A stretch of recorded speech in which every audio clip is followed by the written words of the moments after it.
देखो रिकॉर्डिंग का मैसेज क्या स्क्रीन शेयर में।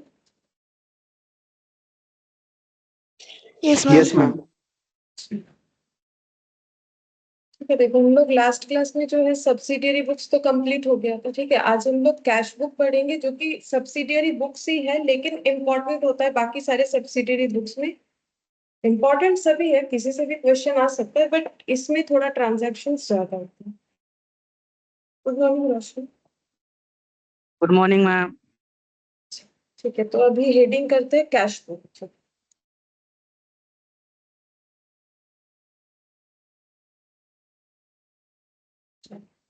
कैश बुक में हम लोग किस तरीके का ट्रांजैक्शंस लिखते हैं? Any cash transactions. किसी भी तरीके का कैश ट्रांजैक्शंस कहाँ लिखा जाता है? कैश बुक में लिखा जाता है। ठीक है, अच्छा कैश बुक को क्या बोलते पता है? कैश बुक को सब्सिडियरी एंड प्रिंसिपल दोनों ही बोला जाता है। कैश बुक को सब्सिडियरी तो बोला जाता ही है, जो हम लोगों ने लास्ट दिन सब्सिडियरी बुक्स पढ़ा था उसमें एक नाम कैश बुक का भी था, और इसे प्रिंसिपल बुक भी बोला जाता है।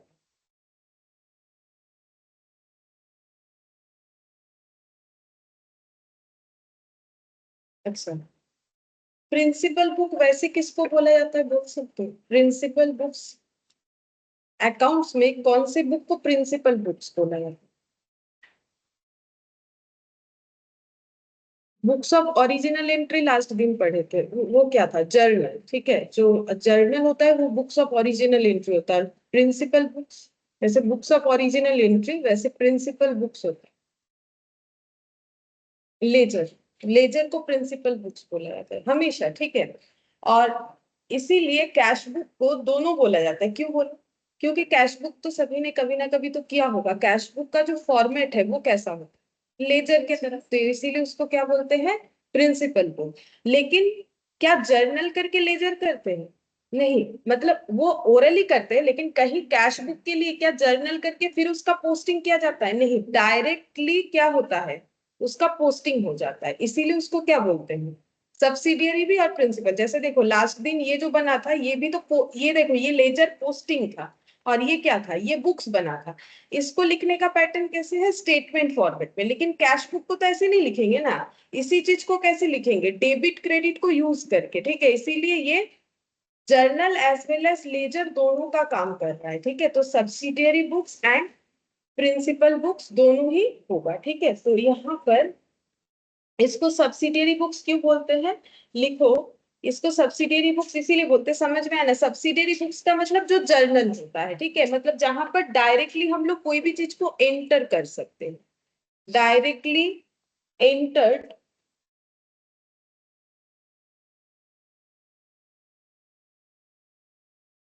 Any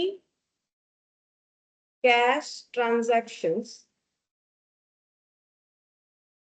in cash book. ठीक है, कैश बुक में डायरेक्टली हम लोग कोई भी कैश ट्रांजैक्शन को एंटर कर सकते हैं, इसीलिए सब्सिडियरी है। जैसे कि कोई भी क्रेडिट परचेज हुआ, अगर बिजनेस गुड्स का है तो हम लोग क्या कर सकते हैं? उसे डायरेक्टली कौन से बुक्स में एंट्री कर सकते हैं? परचेज डे बुक में। ठीक है, अब करने का तरीका दोनों में अलग होगा, इसीलिए वो सबको प्रिंसिपल बुक नहीं बोला जाता है, क्योंकि उस इसका फॉर्मेट लेजर की तरह होता है, तो इसको हम लोग प्रिंसिपल बुक बोलते हैं। प्रिंसिपल बुक क्यों बोलते हैं? क्योंकि इसमें क्या बनता है, इसको जब हम लोग रेडी करेंगे तो इसमें क्या बनाएंगे? Ledger account. ठीक है, लेजर अकाउंट बनाते हैं, इसीलिए इसे प्रिंसिपल बुक बोला जाता है। कोई भी लेजर को प्रिंसिपल बुक बोला जाता है, कोई भी लेजर को। और कोई भी जर्नल एंट्री जो बनता है उसको बोला जाता है बुक्स ऑफ ओरिजिनल एंट्री। ठीक है, अच्छा लेजर का नॉर्मली कितना कॉलम होता है बोलो? नॉर्मली कितना कॉलम होता है? Both side 4 4 8। ठीक है, बोथ साइड 4 4, टोटल 8। एक होता है डेट, एक होता है पर्टिकुलर, एक होता है जर्नल फोलियो, एक होता है अमाउंट। ये सब नॉर्मल है। ठीक है, इधर भी सेम होगा, बस इधर डेबिट होगा इधर क्रेडिट होगा। ठीक है, इधर डेबिट होगा इधर क्रेडिट होगा। ये हम लोग का हो गया लेजर। अब यहाँ पर जो हम लोग लेजर बनाएंगे कैश बुक, इसमें कितने तरीके का हम लोग लेजर बनाएंगे? तो इसमें हम लोग 3 तरीके का लेजर सीखेंगे। मतलब 3 तरीके का नहीं, लेजर वही होगा, कॉलम एक्स्ट्रा होगा। ठीक है, हम लोग का इस लेजर में क्या क्या कॉलम होगा? एक होगा कैश अकाउंट का, एक होगा बैंक अकाउंट का, और दूसरा होगा, सॉरी तीसरा डिस्काउंट अकाउंट। ठीक है, अब जरूरी नहीं है कि तीनों ही अकाउंट एक साथ रहे किसी एक बुक में, दो भी रह सकता है, एक भी रह सकता है, या तीन भी रह सकता है। और इस नंबर ऑफ अकाउंट्स के ऊपर डिपेंड करके टाइप्स ऑफ कैश बुक होता है। ठीक है, इसके ऊपर डिपेंड करके टाइप्स ऑफ कैश बुक होता है, टाइप्स ऑफ कैश बुक। ठीक है, अच्छा कितने टाइप का कैश बुक होता है बता सकते हो?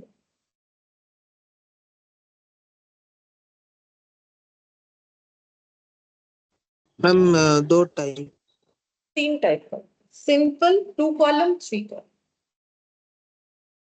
सिंपल, सिंपल वाले में एक ही कॉलम होता है, मतलब 4 4 8 दोनों साइड होगा, सिंपल कैश बुक बोलते हैं। नेक्स्ट होता है 2 कॉलम कैश बुक। अगर 2 कॉलम हुआ तो वहां पर दोनों साइड 4 4 8 के जगह 5 5 10 हो जाएगा। ठीक है, वैसे जर्नल फोलियो लिखना मैंडेटरी तो होता नहीं है, फिर भी अगर काउंटिंग करते हैं प्रॉपरली तो वैसे है। और 3 कॉलम,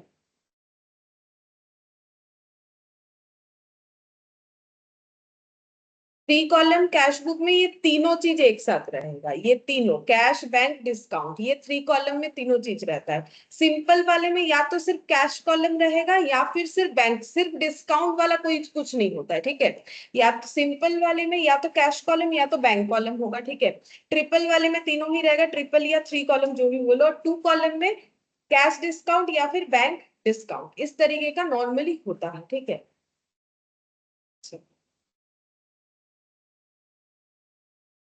और इसीलिए ना कैश बुक को journal as well as ledger बोला जाता है। ये जो तुम लोग कभी 11 में पढ़ते हो ना, एक बहुत इंपॉर्टेंट तुम लोग का थियोरिटिकल पूछता है कि कैश बुक जर्नल भी या लेजर भी क्यों है। इसीलिए देखो, वो जर्नल है इसीलिए वो सब्सिडियरी बुक्स में आता है, उसको सब्सिडियरी बुक्स भी बोलते हैं। और वो लेजर है इसीलिए उसको क्या बोलते हैं, प्रिंसिपल बुक्स बोलते हैं। ठीक है,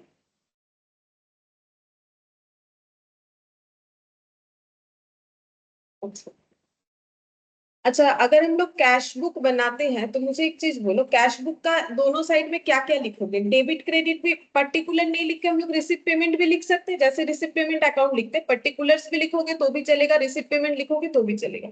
अच्छा कैश बुक में हमेशा क्या होगा, रिसिप्ट और पेमेंट में रिलेशन क्या होगा बोल सकते हो? मतलब हम ये बोलना चाह रहे हैं कि रिसिप्ट ग्रेटर देन पेमेंट होगा, रिसिप्ट लेस देन पेमेंट होगा, दोनों ही होगा, इक्वल होगा, क्या लगता है?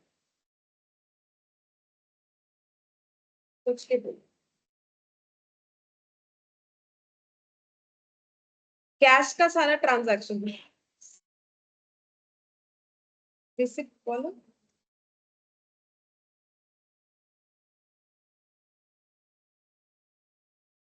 Good morning ma'am.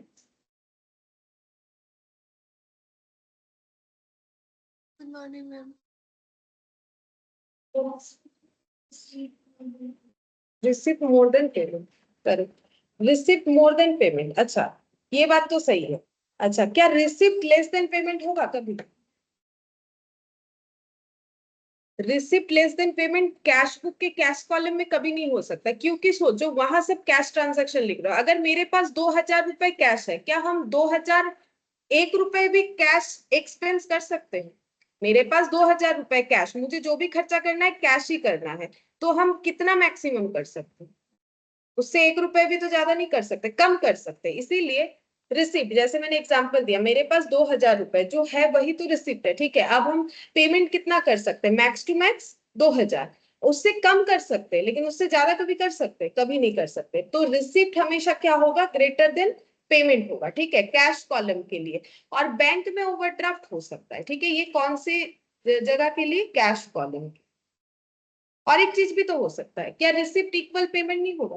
वो भी हो सकता है। मेरे पास 2000 था, मैंने 2000 ही खर्चा कर दिया। ठीक है, वो हो सकता है, उससे ज्यादा नहीं कर सकते, उतना हो सकता है।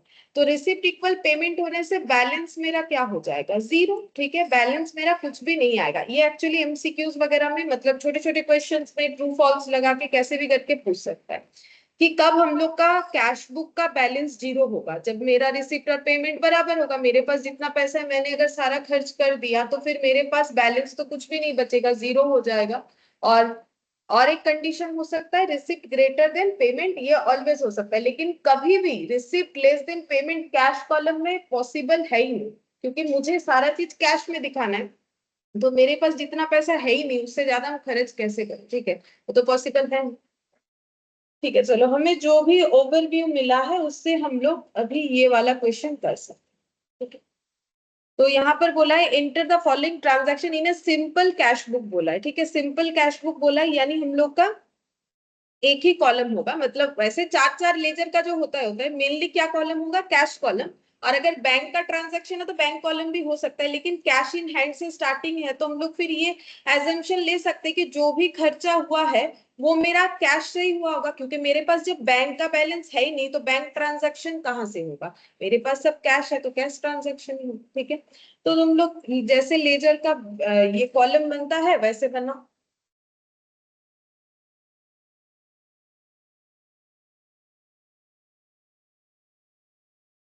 कैश बुक,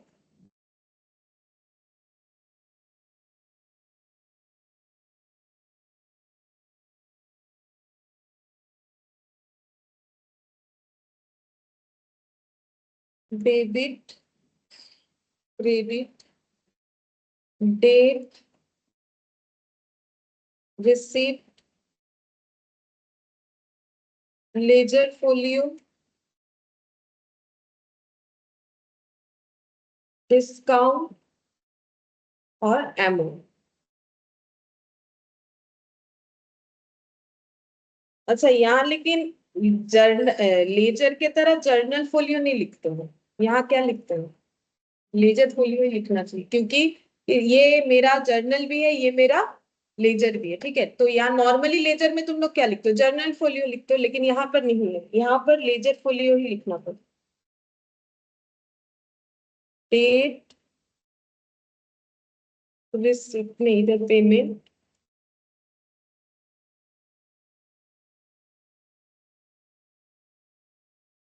इसमें ना डिस्काउंट भी है, ठीक है, तो मैंने डिस्काउंट भी यहाँ ले लिया है।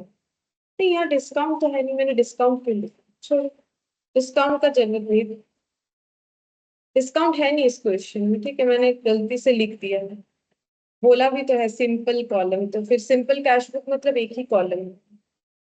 अच्छा और इसमें क्या आएगा हम लोग का, अमाउंट।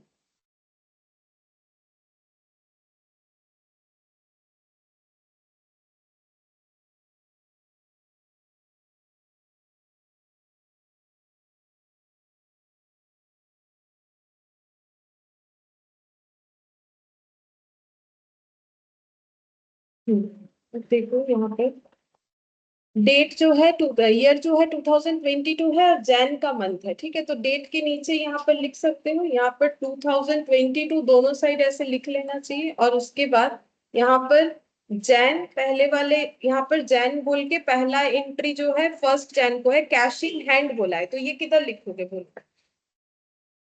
टू बैलेंस बीडी, ठीक है, यहाँ पर हो जाएगा to balance BD, amount column में हो जाएगा 1200।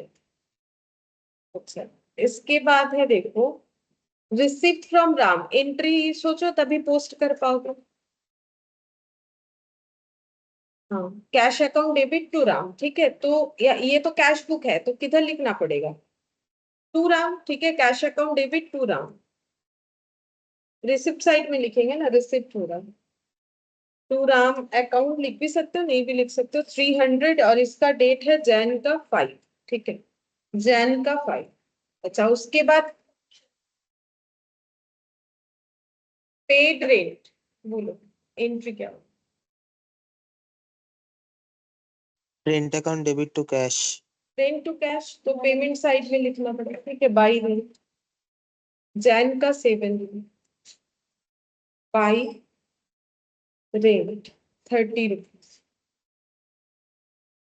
इसके बाद सोल्ड गुड्स फॉर कैश, क्या एंट्री होगा, कैश टू सेल्स, ठीक है, तो रिसिप्ट साइड में लिखेंगे क्योंकि सेल करने से पैसा आता है, और इसको ऐसे भी कैश की तरह भी ट्रीट कर सकते हो, कैश टू सेल्स, जैसे लेजर पोस्टिंग करते हो तो कैश टू सेल्स, तो यहाँ पर हो जाएगा 300। इसके बाद पेड टू श्याम, तो पेमेंट साइड में जाएगा, क्या लिखना पड़ेगा? By Shyam, Shyam to cash, ठीक है, तो bye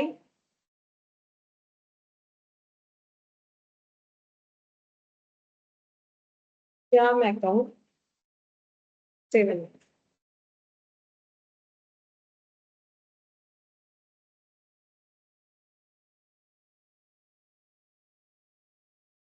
good afternoon Krishna. Good afternoon ma'am. अच्छा, हम लोगों ने कहाँ तक किया? पेड रेंट ये कर लिया ना, सो परचेज फर्नीचर उठा। अच्छा, परचेस्ड फर्नीचर बोलो, क्या एंट्री होगा? फर्नीचर टू कैश, ठीक है, तो बाय फर्नीचर, पेमेंट साइड में देखो बाय फर्नीचर।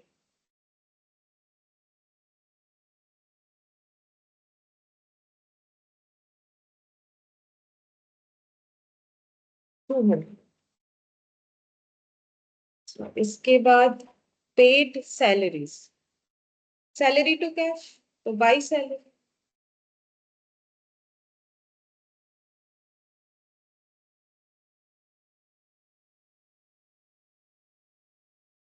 अमाउंट है 100। इसके बाद है rent due not yet paid for January, बोलो। ये आएगा ही नहीं, क्योंकि रेंट ड्यू है, हम लोगों ने पे नहीं किया। जब तक कैश ट्रांजैक्शन नहीं होता कैश बुक में क्यों आएगा? वैसे इसका एंट्री क्या होना चाहिए?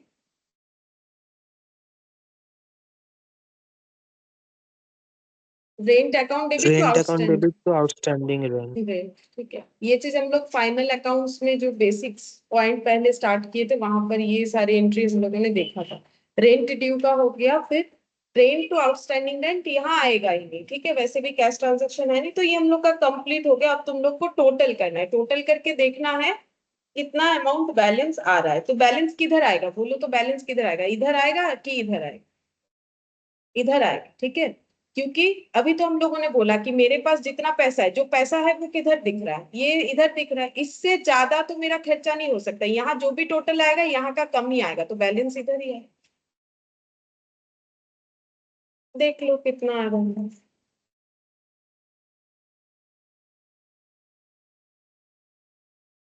7 ये 1800 आ रहा है। अच्छा, इसको लिखोगे क्या बोल के? 31 लिखना पड़ेगा पहले, क्योंकि जैन है तो एंड ऑफ द मंथ, ठीक है। और बाई साइड में आ रहा है तो बाई बैलेंस सीडी 770 रुपीज आ रहा है, ठीक है। और इसको जैसे तुम लोग लेजर में करते हो वैसे ब्रॉड डाउन करके भी दिखा सकते हो, जैसे कि एक कितना होगा, फर्स्ट फेब होगा, ठीक है। फर्स्ट फेब 2022, इसको लिखना पड़ेगा टू बैलेंस बीडी 770, मतलब नेक्स्ट मंथ का कैश अकाउंट, मतलब कैश बुक जो है वो इस तरीके से इसके बाद बनेगी, ठीक है। तो ये तो आसान है, जैसे तुम लोग जर्नल लेजर करते हो वही वाला हम लोगों ने किया, ठीक है। अच्छा, अब यहाँ पर जो इलास्ट्रेशन 2 है, ये वाला हमें बोला है 2 कॉलम, ठीक है, कैश और डिस्काउंट कॉलम बोला, ठीक है। चलो यहाँ पर देखते हैं क्या बोला है। बोल रहा है कि Ganesh commenced business on 1st April 2022 with 2000 as capital. He had the following cash transaction in the month of April. अच्छा, फिर बोल रहा है यहाँ पर ट्रांजेक्शन दे दिया, make out the 2 column cash book, cash और डिस्काउंट कॉलम बता दिया है कौन सा कॉलम यहाँ प्रिपेयर करना है। मतलब कैश का होगा, बैंक आएगा नहीं, और discount column for the month of April, ठीक है। पहले स्ट्रक्चर बना लेते हैं फिर इसको करेंगे।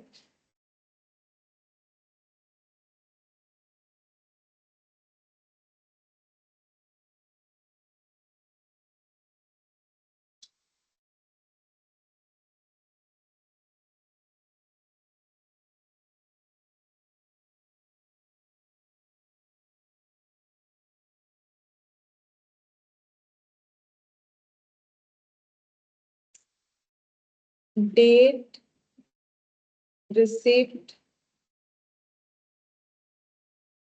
लेजर फोलियो, डिस्काउंट और अमाउंट।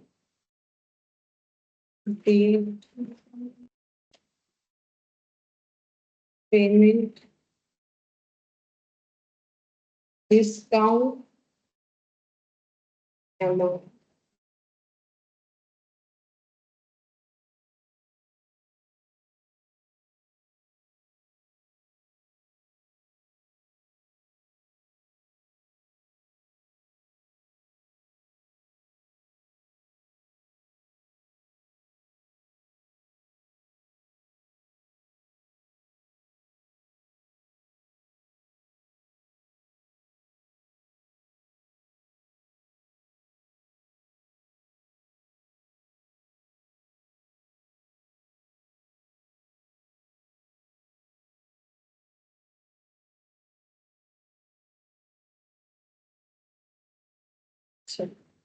सबसे पहले बोला है Ganesh commenced business on 1 April 2022, मतलब जो ईयर है वो 2022 लिखना है दोनों साइड, और जो मंथ है वो होगा अप्रैल।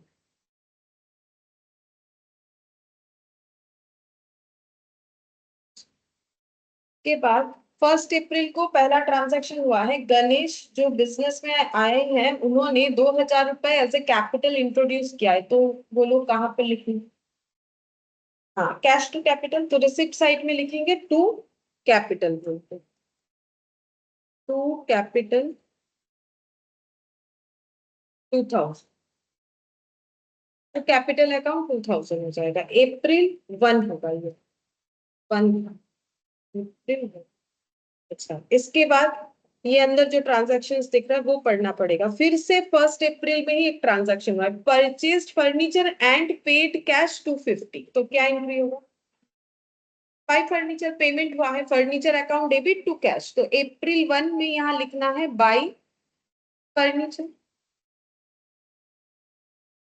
Bye furniture 250 rupees. इसके बाद परचेज्ड गुड्स, तो क्या एंट्री होगा? By purchase, purchase to cash, तो by purchase.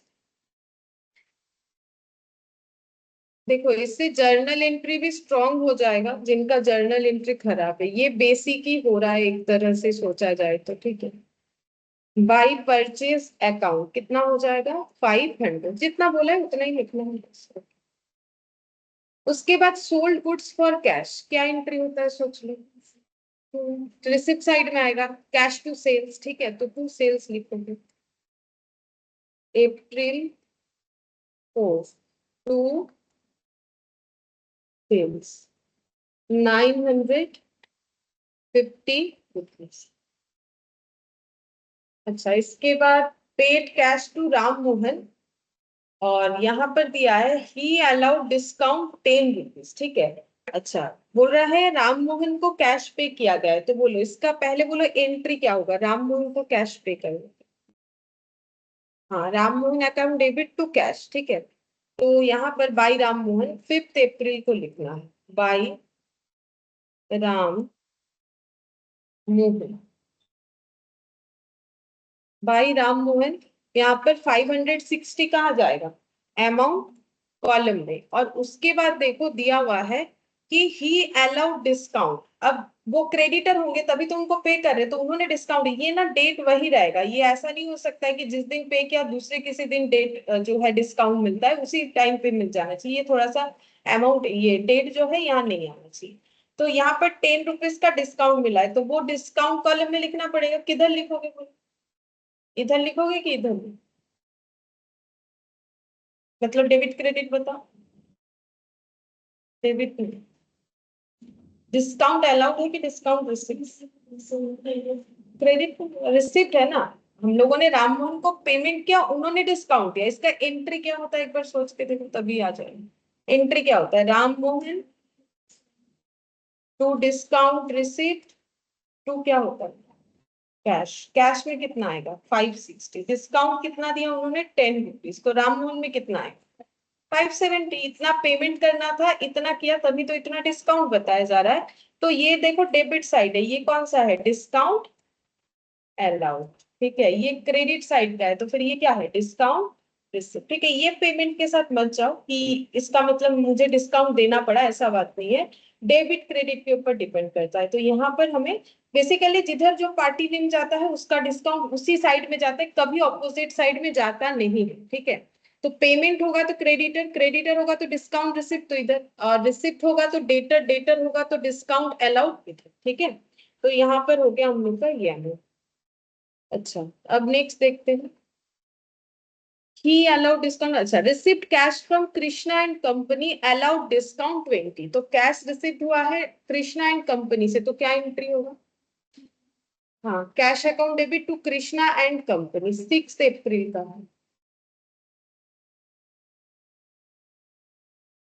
To Krishna and company 600 rupees उनसे रिसिप्ट हुआ है और उनको डिस्काउंट दिया गया है 20। अब ये 20 किधर बैठे, जिधर पार्टी नेम जाएगा ऑलवेज उधर ही लिख देना है। ठीक है, और इसका एंट्री हम लोग का ऐसा है ना, देखो, cash to Krishna and company और यहाँ पर डिस्काउंट अलाउड। ठीक है, ये कितना हो जाएगा 20, कैश कितना 600, तो उनसे एक्चुअली मिलने वाला कितना था 600।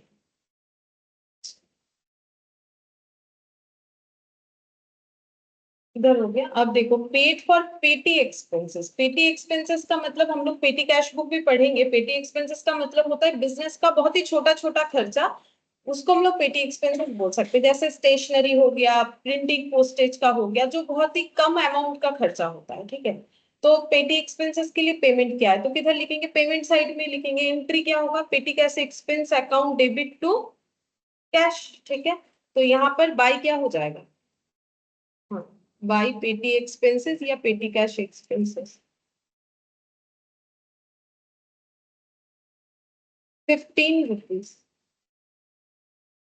15 रुपीज का। फिर बोला है कैश परचेस, तो क्या एंट्री होगा, परचेस टू कैश। ठीक है, तो बाई परचेस 8 दे दो फिर।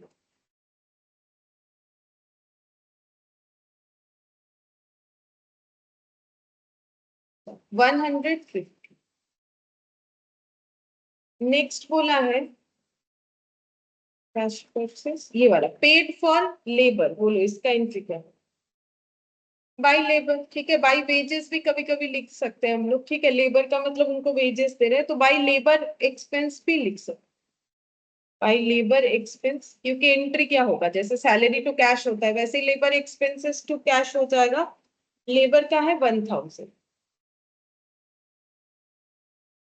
अच्छा, इसके बाद दिया है paid Ali and son, they allowed discount. उनको पेमेंट क्या है, मतलब हमारे क्रेडिटर थे, उन्होंने डिस्काउंट दिया है 8 रुपीज का, तो उनको पेमेंट क्या है, तो एंट्री क्या होगा, अली एंड सन क्या हो जाएगा, कैंसिल, क्रेडिटर कैंसिल होता है तो डेबिट होता है, तो पेमेंट कर रहे हैं तो Ali and son account debit to cash to discount receipt. ठीक है, तो यहाँ पर क्या हो जाएगा, by Ali and son 13 April को ही है, ये वाला भी सेम डेट को है।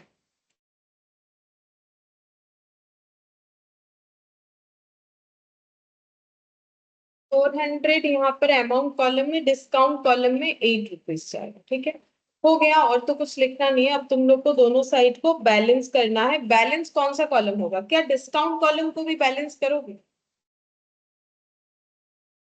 बोलो, डिस्काउंट कॉलम को बैलेंस करना है या नहीं करना, हम नहीं करना है।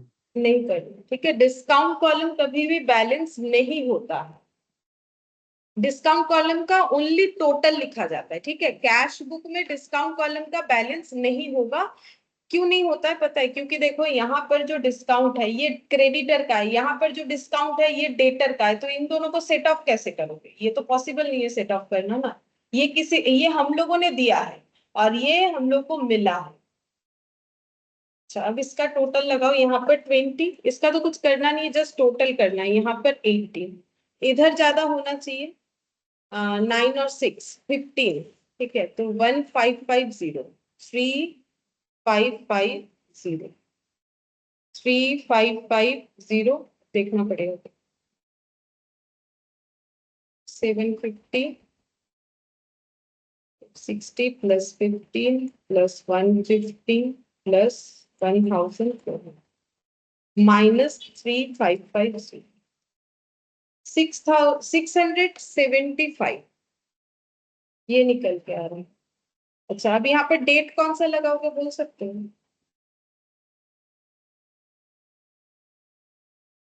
30th अप्रैल होगा, 31 नहीं लिखना है, अप्रैल 30 डेज का हो।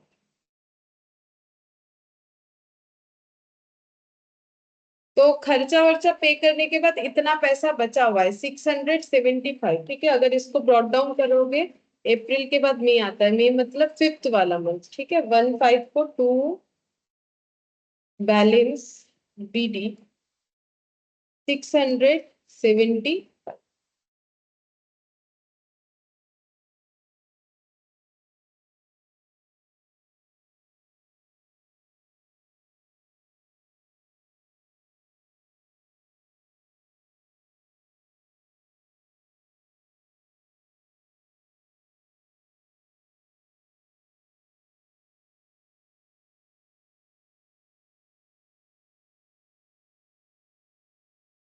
अच्छा, अब हम लोग 3 कॉलम कैश बुक करेंगे, लेकिन उसके पहले, क्योंकि इसके बाद का जो क्वेश्चन है ना वो हम लोग का 3 कॉलम वाला है, ये वाला। ये देखो, cash book with discount and bank column. अच्छा, डिस्काउंट और बैंक कॉलम बोला, एक सेकंड। डिस्काउंट और बैंक मतलब 3 कॉलम। हाँ, कैश भी है इसमें, ये रहा कमेंस बिजनेस विद कैश, तो कैश कॉलम भी हमें बनाना पड़ेगा, ठीक है। अच्छा, तो इसके पहले हम लोग एक नोट बना लेते हैं, ठीक है। जब भी हम लोग, हमारे पास यहाँ पर ना कॉन्ट्रा एंट्री का एक कंसेप्ट आएगा, सुने होगे तुम लोग, कॉन्ट्रा एंट्री होता है, ठीक है। अब ये कॉन्ट्रा एंट्री क्या है बता सकते हो? क्योंकि सभी ने देखो 11 में तो ये सब चीज किया होगा, तो कॉन्ट्रा एंट्री क्या होता है, कब होता है, पहले ये बताओ कब कॉन्ट्रा एंट्री। हाँ, जैसे कि एक एग्जांपल लेते हैं, डिपॉजिट कैश इन बैंक, ठीक है। Deposit cash in bank, bank में अगर कैश डिपॉजिट किया है तो बोलो एंट्री क्या होगा? Bank account debit to cash, ठीक है। अच्छा, अगर इसका हमें पोस्टिंग कैश बुक में नहीं करना होता तो हम लोग क्या क्या लेजर बनाते बोल सकते हो? बैंक और कैश, 2 लेजर बनता, एक बैंक का लेजर और एक बनता कैश का लेजर। अगर हम लोग कोई भी कैश बुक नहीं बना रहे, सिंपल जर्नल एंट्री करके उसका लेजर पोस्टिंग करे, अब बैंक में क्या लिखोगे? टू कैश, ठीक है। बैंक में तो बैंक नहीं लिखा जाता है, टू कैश। और कैश में क्या लिखोगे? बाई बैंक, ठीक है। अब इसी चीज को मान लो, ऐसा ही हमें एक ट्रांजैक्शन दिया हुआ है, हमें बनाने के लिए बोला है कैश बुक, ठीक है। तो इस कैश बुक में हमारा क्या क्या कॉलम होगा, इस ट्रांजैक्शन के हिसाब से बोलो क्या क्या कॉलम होगा। हाँ, एक कैश कॉलम होगा और एक क्या होगा, बैंक कॉलम होगा, ठीक है। एक कैश का कॉलम होगा, एक बैंक का कॉलम। फिर यहाँ पर हम लिख के दिखा रहे हैं, डेट रहेगा एक, पेमेंट, और एक कैश का कॉलम होगा और एक बैंक का कॉलम होगा, ठीक है। इसी ट्रांजैक्शन को अगर बोले कि कैश अकाउंट में नहीं दिखा के, कैश या बैंक अकाउंट में नहीं दिखा के कैश बुक में बनाओ, तो कैश बुक में तो हम लोग दिखा सकते हैं। तब कैसे लिखोगे? तब पोस्टिंग कैसे होगा, क्योंकि कैश बुक में तो पोस्टिंग ही तो करना पड़ेगा, तो पोस्टिंग कैसे होगा? जर्नल एंट्री थोड़ी ना चेंज होगा, जर्नल तो अपना यही रहेगा, उसका पोस्टिंग कैसे करना? हाँ देखो, यहाँ पर हो जाएगा टू कैश, ठीक है। टू साइड में टू चला जाएगा, सीधा बात है, और बाई साइड में बाई चला जाएगा, तो बाई क्या हो जाएगा? बैंक। अब बैंक जब लिखते हो तो कौन से कॉलम में जाएगा, क्योंकि देखो ये तो लेजर का बेसिक है कि बैंक कॉलम, सॉरी, बैंक का लेजर जब बनता है वहां कभी भी टू बैंक या बाई बैंक तो होता नहीं है, अदर कुछ भी आ सकता है। कोई भी लेजर अपना नाम का एंट्री यहाँ नहीं करेगा, ठीक है। बैंक में टू कैश आएगा या कुछ और आ सकता है, बाई कैश या कुछ और आ सकता है, लेकिन बैंक में कभी टू बैंक या बाई बैंक नहीं आएगा। तो सेम तरीके से अगर इधर बाई बैंक है तो अमाउंट किधर आना चाहिए? कैश में, ठीक है। ये भी अपना एक क्या है, ये दोनों को अगर कंबाइन कर देते हो तो जो चीज दिखने को मिलेगा वही मेरा कैश बुक है, ठीक है। बेसिकली ये सब इंडिविजुअली एक एक क्या है, लेजर है, जिसको यहाँ पर क्या कर दिया गया है, लाइन बाय लाइन, जैसे कभी पार्टनरशिप किए हो तुम लोग, तो पार्टनरशिप में कैसे होता है, partner A B C D जितना होता है हम लोग लाइन बाय लाइन लिखते हैं, तो वो तो सभी पार्टनर का अलग अलग लेजर है। चाहो तो अलग बनाओ, लेकिन अलग क्यों नहीं बनाते, क्योंकि पार्टनरशिप में देखो दो पार्टनर तो होता ही है, कभी कभी तीन चार भी होता है, तो इतना अगर अलग अलग लेजर बनाएंगे तो बार बार तो हमें सारे ट्रांजेक्शन को लिखना पड़ता है, जैसे by balance BD, by general reserve का डिस्ट्रीब्यूशन, तो इसीलिए उसको एक जगह लिखा जाता है। उसका रीजन क्या है, एक जगह लिखने का रीजन ये है टाइम बचाना और कुछ नहीं, ठीक है।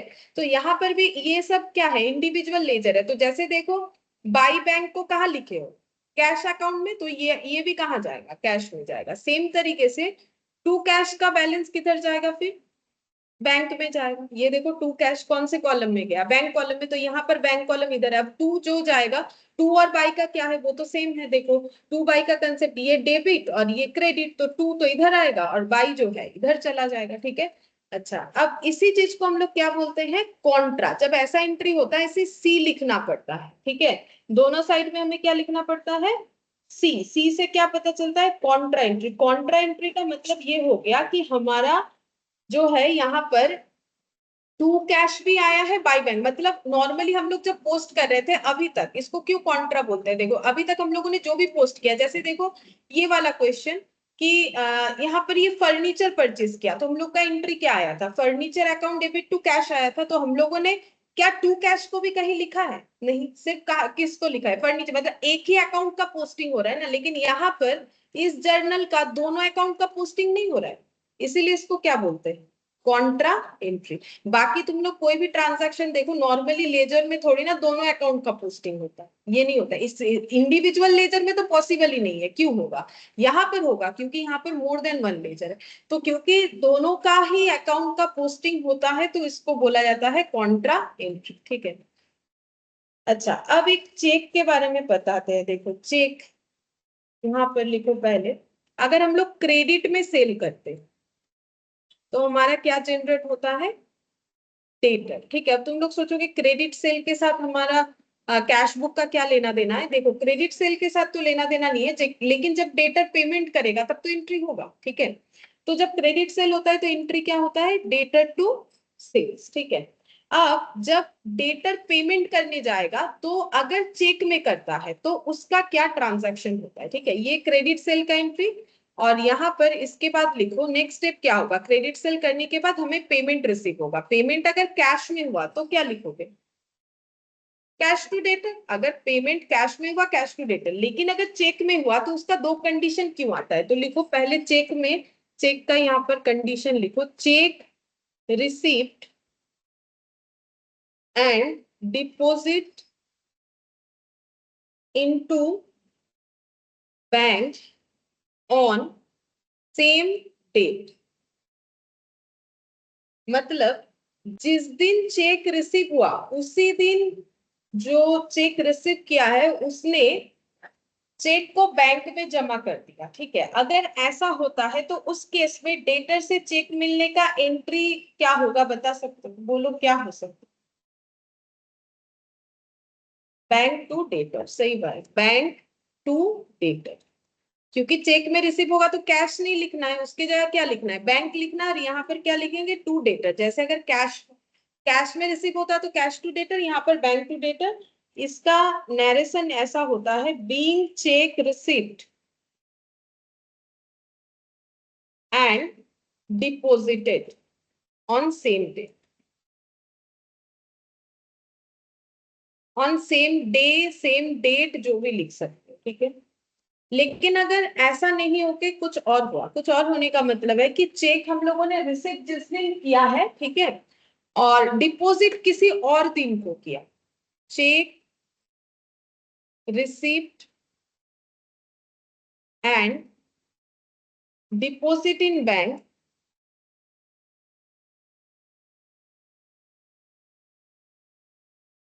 ऑन अनदर डेट, ठीक है। जिस दिन रिसीव किया, सीधा बात है उस दिन हम लोगों ने चेक को डिपॉजिट नहीं किया है, तो उस केस में तुम लोग बता सकते हो क्या एंट्री होगा, अरे बोलो, চেক ইন হ্যান্ড, না এরকম হবে না, চেক ইন হ্যান্ড আসবে না। এবার অন্য কিছু ভাবো। मतलब देखो, तुम लोग खुद को ऐसा सोचो कि तुम लोगों ने किसी को कुछ सेल किया था क्रेडिट में, वो चेक लाके दिया, लेकिन तुम लोग आज ले जाके बैंक में नहीं डिपॉजिट करने वाले हो, तो जैसे ही चेक मिलेगा तो तुम लोग कुछ एंट्री पास करोगे कि नहीं करोगे? क्या एंट्री होगा? डेबिट या क्रेडिट का कुछ तो एक बताओ, एक तो बता ही सकते हो। हाँ, ये तो फिक्स है। देखो, डेटर तो क्रेडिट होगा, चाहे हम चेक को आज डिपॉजिट करें, कल करें, परसों करें, एक महीना बाद करें। जब मुझे डेटर पेमेंट करेगा तो मुझे तो डेटर को रिवर्स करना ही है, तो टू डेटर तो होगा ही, ठीक है। अब इसके पहले वाले केस में बैंक को डेबिट कर दिया था, क्यों? क्योंकि हमें पता है कि आज ही ले जाके चेक डिपॉजिट करने वाले, तो बैंक अकाउंट डेबिट कर दिया। लेकिन यहाँ पर अगर बैंक में डिपॉजिट नहीं कर रहे तो फिर मुझे इसको क्या लिखना चाहिए? अब सोचो कि डेबिट क्या होगा, चेक इन हैंड नहीं करना है, इतना हम बताते हैं। अब सोचो क्या होना चाहिए, कुछ भी idea? Cash account, only cash account, cash account debit, ठीक है। मतलब हम लोग ये बोल रहे हैं कि देखो, डेटर ने जो पैसा दिया वो तो देखो, उसने तो मुझे पैसा दे दिया, उसका फॉर्म अलग है, ठीक है। मतलब वो पैसा जो है वो फिजिकली मेरे पास नहीं है, लेकिन वो चेक ही तो मेरा पैसा है। लेकिन अगर हम चेक को डिपॉजिट नहीं करेंगे तो मुझे तो डेटर के लिए एंट्री पास करना पड़ेगा कि भाई ये डेटर मुझे पेमेंट कर दिया, ये मेरे बुक्स ऑफ अकाउंट्स में डेटर नहीं रहेगा। लेकिन क्योंकि ये पैसा मुझे, अभी इस कैश सोच के ये मत सोचो कि मुझे कैश मिला, मुझे पैसा मिला in the form of cheque, लेकिन उसका एंट्री क्या करना है? Cash to debtor. अब इसको लिखो बीइंग चेक रिसिप्ट, ये होता है रिसिप्ट का एंट्री। अब जिस दिन जाओगे चेक को डिपॉजिट करने, अब बोलो उस दिन क्या एंट्री करना पड़ेगा, सोच के। बैंक टू कैश, उस दिन हो जाएगा bank account debit to cash. अगर उसी दिन मेरा डेट डिपॉजिट होता है तो हम बोलेंगे बैंक में दिया, डेटर को कैंसिल किया। लेकिन अगर उस दिन नहीं होता है तो मुझे फिर उस हिसाब से एंट्री डालना है, बैंक टू कैश, यानी कि being check deposited, being check deposited, ठीक है। ये चीज हमें ध्यान रखना है, क्योंकि कैश बुक अगर हमें देता है तो इस तरीके का थोड़ा सा जो है टफ चीज देगा, उतना आसान आसान नहीं देगा जैसा अभी अभी हम लोगों ने दोनों चीज किया, ठीक है। उतना आसान नहीं देगा देने से, इस तरीके का ट्रांजैक्शन उसमें होगा। इसका भी देखो, जैसे यहाँ पर cash to debtor, bank to cash, ठीक है, तो कैश कैश कैंसिल, ठीक है, बचा क्या? बैंक टू डेटर, जो चेक में रिसिप्ट होने से होता है। लेकिन अब प्रॉब्लम ये है कि हम लोगों ने चेक रिसिप्ट जिस दिन किया उस दिन नहीं गए, तो फिर दो स्टेप में एंट्री होगा। जैसे देखो, क्रेडिट सेल होने से एंट्री होता है डेटर टू सेल, और जब रिसिप्ट होता है तो ये एंट्री नहीं होता है, कैश टू डेटर। अगर उन्होंने उसी दिन पेमेंट कर दिया होता तो हम लोग क्या एंट्री करते? Cash to sales. तो वहां पर एक एंट्री होता। तो देखो, इसको नेट करके देखो, सॉरी इसको काट दिया मैंने, इसको नेट करके देखो क्या आता है। अगर वो एक ही दिन में कर देते तो मेरा वो कैश टू सेल्स ही होना चाहिए, एंड तक मेरा क्या होना चाहिए? कैश टू सेल ही होना चाहिए। लेकिन उसका प्रोसेस अलग है, तो स्टेप वाइज वैसे होता है। यहाँ पर भी देखो, तुम लोग का कैश टू सेल्स ही होना चाहिए। जैसे इससे इसमें आते हैं डेटर टू सेल, ठीक है। यहाँ पर क्या हो गया? Bank to debtor, debtor debtor cancel कर, तो अब ये चेक वाला था तो कैश टू सेल, सेल के जगह क्या हो गया? Bank to sale. अब इसका इधर वाला देखो, इधर में भी वही होगा, debtor to sale, cash to debtor, debtor debtor cancel, ठीक है। फिर कैश और कैश कैंसिल, बचा क्या? Bank to sales. मतलब वही तो हुआ ना, कि जो कैश सेल का एंट्री है वही हुआ, कैश सेल या चेक सेल जो भी बोलो। चेक में होता है तो बैंक टू सेल, अगर मान लो कोई इंस्टेंट ही सेल कर रहा है। कैश सेल का मतलब ऑलवेज, कैश सेल में हम लोग कैश टू सेल्स लिखते जरूर है, लेकिन कैश सेल ही अगर चेक में हुआ है तो फिर क्या लिखोगे? बैंक टू सेल ना। तो अगर कैश सेल मेरा चेक में हुआ है तो भी तो हम बैंक टू सेल लिख सकते हैं। जिसने मेरे से कैश परचेज किया है उसने मुझे चेक दिया है, तो फिर तो मुझे बैंक टू सेल ही लिखना पड़ेगा। कैश सेल का मतलब हमेशा ये नहीं होता है कि कैश में ही सेल हुआ है, वो क्वेश्चन पढ़ के हमें समझना पड़ेगा, ठीक है। अब ये जो पॉइंट सीख लिए, इसका ध्यान रखना है, एक तो तुम लोग को कॉन्ट्रा एंट्री का, और एक ये वाला, तो ही हम लोग इसके बाद वाला क्वेश्चन कर सकते हैं, ठीक है। तो इसमें देखो, इसमें क्या क्या कॉलम बनेगा। एक तो बोला है कैश बुक और डिस्काउंट, और यहाँ पर करेंट अकाउंट है, ठीक है। तो इसका मतलब बैंक का कॉलम भी होगा, मतलब तीन कॉलम बना ये वाले कैश बुक के लिए। इलास्ट्रेशन 3,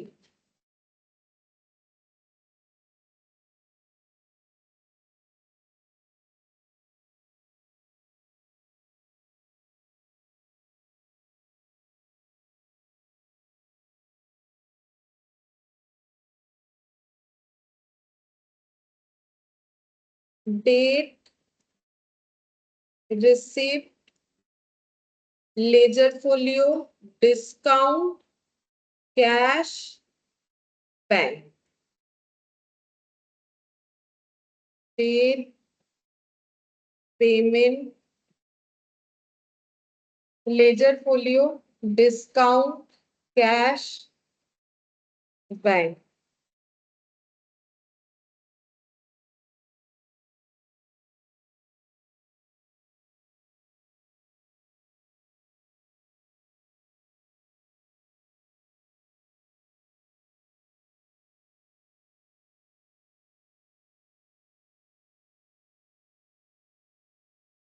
अच्छा, देखो सबसे पहले बोला है कि यहाँ पर देखो बता दिया चेक का ट्रीटमेंट क्या करना है। अगर ऐसा क्वेश्चन हमें बता दे तो हमें उस क्वेश्चन को वैसे ही फॉलो करना है। बोला है cheque are first treated as cash receipt, इसका मतलब कौन सा वाला ऑप्शन, मतलब ये यहाँ पर क्या ट्रांजैक्शंस हो रहा है फिर। Cheque are first treated as cash receipt, बाद में हो रहा है, मतलब जिस दिन रिसिप्ट करे उस दिन डिपॉजिट नहीं करे, तभी तो उसको कैश रिसिप्ट दिखा रहे हैं, मतलब सेकंड वाला एंट्री। ठीक है, मतलब ये देखो कैश रिसिप्ट का मतलब ये वाला एंट्री बताना चाह रहा है ना कि हम लोग कैश टू डेटर लिख रहे हैं, मतलब चेक को कैश रिसिप्ट की तरह ट्रीट कर रहे हैं। तो अगर क्वेश्चन बता दिया है तो वही फॉलो करना पड़ेगा। अच्छा, सबसे पहला 1 जन 2022, तो सबसे पहले तो लिखो जैन का मंथ है 2022 है।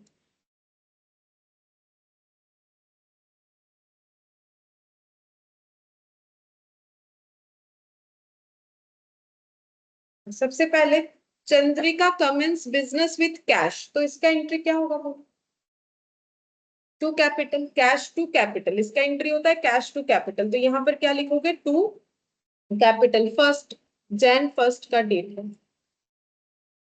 To capital. अच्छा, कौन से कॉलम में जाएगा, कैश कॉलम में, क्योंकि डिपॉजिट कैश बोला है, इंट्रोड्यूस कैश 20,000, कैश कॉलम में जाएगा। ठीक है, अब यहाँ कॉलम बढ़ गया है तो उस हिसाब से मैं देख के लिखना है। ही पेड इनटू करंट अकाउंट, तो करंट अकाउंट क्या होता है, बिजनेस के लिए करंट अकाउंट ओपन होता है। हाँ बोलो, करंट अकाउंट में पेमेंट क्या है, बोलो एंट्री क्या होगा। हाँ, तो कॉन्ट्रा एंट्री होगा, जब भी बैंक और कैश दोनों अकाउंट हमारे जर्नल एंट्री में आएगा तो फिर कॉन्ट्रा एंट्री होगा। ठीक है, तो यहाँ पर हो गया हम लोग का इसका एंट्री बैंक टू कैश, तो टू को पहले टू साइड में दे दो तो समझ में आ जाएगा बाई साइड में क्या जाएगा, तो यहाँ पर हो गया टू कैश। ठीक है, अच्छा ये है जैन का थर्ड, टू कैश, और इधर हो जाएगा हम लोग का बाई बैंक। अच्छा, बैंक बोल के कहां पर आएगा, तो बैंक में जाता नहीं है, किधर जाएगा, कैश में जाएगा। ठीक है, तो अमाउंट है हम लोग का 19,000, तो इधर कैश कॉलम में आएगा 19,000 क्रेडिट साइड में, और डेबिट साइड में बैंक कॉलम में आएगा 19,000। ठीक है, और सी लिखना जरूरी है, तो सी कहाँ लिखोगे, लेजर फोलियो के कॉलम में लिख सकते हो, ऐसे सी बोल के ऐसे सर्कल कर देते हैं, तो ये कॉन्ट्रा एंट्री हमें लिखना पड़ेगा कि ये कॉन्ट्रा एंट्री है, ये दिखाना जरूरी होता है, सी लिखना पड़ेगा। He received cheque from Kirti and company on account, तो चेक रिसीव किया है, अब चेक का बता दिया है क्या करना है। ठीक है, तो फिर वैसे बताओ मुझे कि एंट्री क्या लिखोगे, cash account debit to Kirti and company, cheque लिया है बोल के बैंक लिख दोगे, गलत हो जाएगा। क्यों गलत होगा, ये लाइन के वजह से, क्योंकि बोला है, इसका मतलब ये होता है कि जब वो चेक लेते हैं तब कभी डिपॉजिट नहीं करते, किसी और दिन ही डिपॉजिट करते, क्योंकि क्वेश्चन जब मुझे बता दिया तो मुझे वही फॉलो करना है। ऐसा नहीं कि चेक दिया तो तुम लोग चेक बैंक लिख दोगे, bank to Kirti and company, ये नहीं लिख सकते। ठीक है, तो cash to Kirti and company, तो टू साइड में लिखेंगे, पोस्टिंग तो हम लोग का टू साइड में होगा, टू कीर्ति एंड कंपनी। अच्छा, कौन से कॉलम में लिखोगे फिर, कैश कॉलम में, कैश ट्रीट करना है तो कैश कॉलम में लिखेंगे। 600 कैश कॉलम में लिखना है 600। अब आगे इसका मतलब इसके आगे हो सकता है कि इस क्वेश्चन में हमें बताए कि ये चेक कब डिपॉजिट हुआ था, हो सकता है नहीं भी बताए, डिपेंड करता है। अब यहाँ पर बोला है 7th को, देखो ही पेज इन बैंक, बताया देखो कीर्ति एंड कंपनी का चेक, अब वो चले गए 7 तारीख को बैंक में, वो चेक को डिपॉजिट करने, अब क्या एंट्री पास करें, बैंक टू कैश। ठीक है, बैंक टू कैश, जो अभी मैंने लिखा है वही बोला है, अलग कुछ भी नहीं। Bank to cash. तो फिर बैंक टू कैश होने पे क्या एंट्री होता है? कॉन्ट्रा। ठीक है, बैंक टू कैश होने पे कॉन्ट्रा एंट्री होता है, तो चलो कॉन्ट्रा एंट्री 7th है डेट, ठीक है। तो बैंक टू कैश तो क्या आएगा? By bank. और इधर क्या आएगा? To cash. दोनों साइड 7th ऑफ जैन के एंट्री होगा, ठीक है, 7th ऑफ जैन का एंट्री होगा। टू कैश लिख के बैंक कॉलम में अमाउंट क्या होगा? 600 ही होगा अमाउंट। और हमें थोड़ी ना बताएगा, जब चेक 600 का है तो डिपॉजिट करने वाला चेक भी तो 600 रुपए का ही होगा, अलग थोड़ी ना होगा। तो टू कैश बोल के यहाँ पर बैंक कॉलम में, और बाई बैंक बोल के यहाँ पर कैश कॉलम में, और दोनों में सी सी लगा देना। ठीक है, समझ में आया कि चेक का ये डिफरेंस कैसे हमें ट्रीट करना है? जो बोला था वही करना है, अलग कुछ भी नहीं करना है। अच्छा, इसके बाद 10th को he pays Ratan and company by cheque and is allowed discount 20 rupees 330। अब वो चेक रिसीव नहीं कर रहे, वो तो उनका पॉलिसी है कि जब रिसीव करते हैं तो एक दिन बाद डिपॉजिट करते हैं। ये तो किसी को चेक पे कर रहे हैं, शायद क्रेडिटर रहे होंगे। कितना? 330। तो बोलो एंट्री क्या होगा? चेक में पेमेंट कर रहे हैं, बताओ।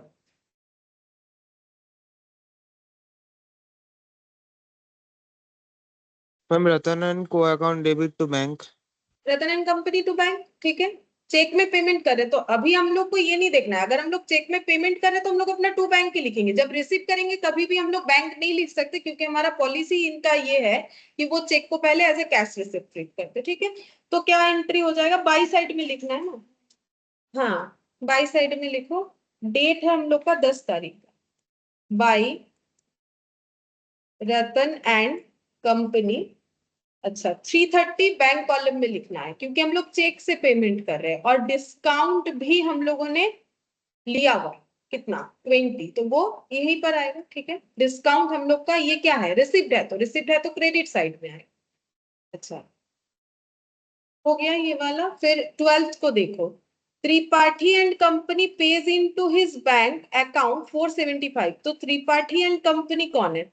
कोई डेटर होगा, क्योंकि इनका नाम तो यहाँ कुछ दिया नहीं है। Tripathi and company pays in to his बैंक। अच्छा, जिनका चंद्रिका, एक्चुअली जिनका अकाउंट हम लोग बना रहे वो कौन है? चंद्रिका। वही तो लिखा हुआ ना, Chandrika commences business with cash. तो चंद्रिका के अकाउंट में त्रिपाठी एंड कंपनी ने 475 बैंक अकाउंट में डिपॉजिट किया है डायरेक्टली। तो बोलो क्या एंट्री होगा?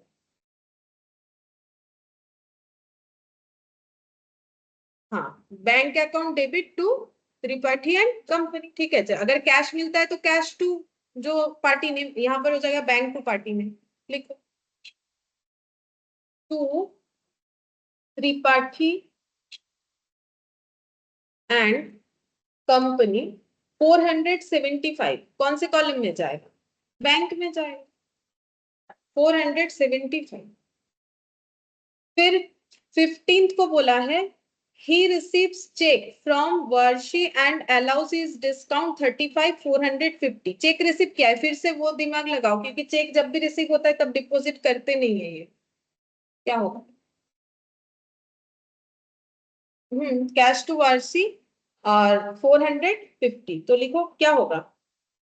टू, हाँ, टू वर्षी 15th को।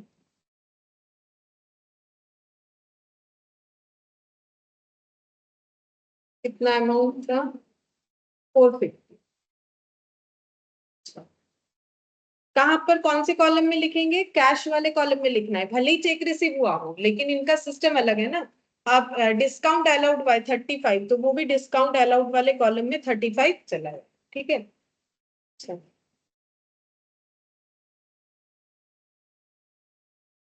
20 को देखो, बोल रहा है he receives cash 75 and cheque 100 for cash से।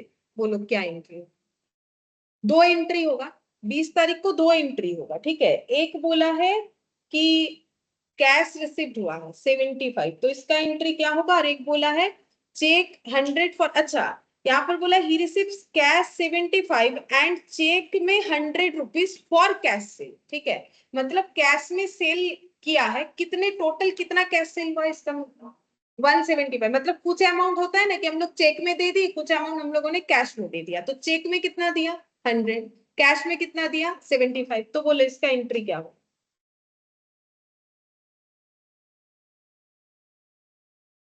Is cash account debit, ma'am bank account एकता पे debit to cash sales? Account debit to sales. हाँ, cash account debit to sales amount कितना होगा? Ma'am cash sale 170 75। नहीं, पूरा ही 175 होगा, क्योंकि ये लोग चेक को कभी भी डायरेक्टली डिपॉजिट सेम डे पे नहीं करते। तो मेरा तो दोनों ही क्या होगा, कैश टू सेल 75 तो फॉर कैश होगा, चेक वाला भी तो कैश टू क्या होगा। हाँ ठीक है, क्योंकि Sales. चेक जो मिलेगा वो तो डिपॉजिट नहीं करते, अगर तुरंत डिपॉजिट करते तो फिर वो बैंक टू सेल हो सकता था। ठीक है, तो मुझे दोनों का ही कैश वाला ही लिखना है, तो एक ही साथ लिख सकते हो, कोई प्रॉब्लम नहीं है। यहाँ पर लिखेंगे टू सेल्स। तो ये लेकिन पॉइंट टू बी नोटेड था, अगर गलती से भी बैंक टू सेल लिख दिए तो गलत हो गया। ठीक है, भले ही कैश सेल हो, लेकिन चेक तो डिपॉजिट करते नहीं है उस दिन। ठीक है, हमेशा बाद में डिपॉजिट करते हैं। तो 175 यही लिखना पड़ेगा टोटल। और अगर अलग अलग भी लिखोगे तो भी बात बराबर है, टू सेल्स 100, टू सेल्स 75 ऐसे लिखना पड़ेगा। लेकिन फिर भी इसमें एक मेरा कैश में मिला है अमाउंट और एक मेरा चेक का है, जो कि बाद में उसको हमें डिपॉजिट करना है बैंक में। अच्छा, फिर 25th को देखो, he pays into bank including cheques received on 15th and 20। तो 15 तारीख को कौन सा चेक रिसीव हुआ था? देखो, तुम लोग अपने अकाउंट में भी देख सकते हो, ये देखो वार्षी वाला चेक। ठीक है, 450 वाला 15th को कौन सा चेक रिसीव हुआ था? एक था हम लोग का 450 और 20 को कितने का चेक रिसीव हुआ? 100। तो टोटल कितना हो गया? 550। लेकिन इन्होंने बैंक में इतना पैसा डाला है तो पहले और भी कोई चेक होगा। ठीक है, तो टोटल बोल रहा है बैंक में इन्होंने कितना पे किया। अच्छा, बैंक में कुछ अमाउंट पे किया इंक्लूडिंग ये दो चेक। ठीक है, तो मतलब 550 चेक का और बाकी पैसा होगा। ठीक है, कितना होगा माइनस करके देखो, 450। ठीक है, ये अमाउंट प्लस ये चेक का अमाउंट मिला के उन्होंने बैंक में डिपॉजिट किया है। तो बोलो इसका एंट्री क्या होगा? टोटल एक साथ कर सकते हैं हम लोग एंट्री। तुम लोग पहले एंट्री सोचो क्या होगा। बैंक टू कैश होगा। अगर ये 450 का भी एंट्री करते हो तो भी क्या होगा? Bank to cash. और अगर ये चेक का एंट्री करते हो तो भी क्या करोगे? Bank to cash. तो दोनों को मिला के भी तो कर सकते हैं, बैंक टू कैश। अब ये कौन सा एंट्री होगा? कॉन्ट्रा। ठीक है, बैंक टू कैश। 25th को कॉन्ट्रा एंट्री जाएगा हम लोग का बैंक टू कैश। तो बाई बैंक और टू कैश, टू कैश। ठीक है, कॉन्ट्रा कॉन्ट्रा। अच्छा, 1000 था। ठीक है, तो कैश बोल के बैंक में और बैंक बोल के कैश में। अच्छा, फिर बोल रहा है he pays for cash purchase. Cash purchase के लिए उन्होंने पे किया है 275। तो क्या एंट्री होगा बोलो? Purchase to cash. Cash purchase का जो एंट्री होता है परचेज टू कैश।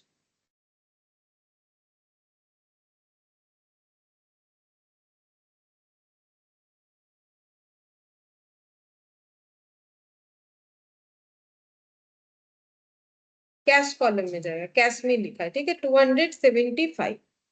अच्छा, he pays sundry expenses in cash 50। बोलो क्या एंट्री होगा? Sundry expenses to cash by sundry expense 50 rupees. और कुछ भी नहीं है। अब तुम लोग को टोटल करना है, टोटल करके देखना है। जैसे कि डिस्काउंट कॉलम का तो टोटल होगा, बाकी हमें टैली करना पड़ेगा।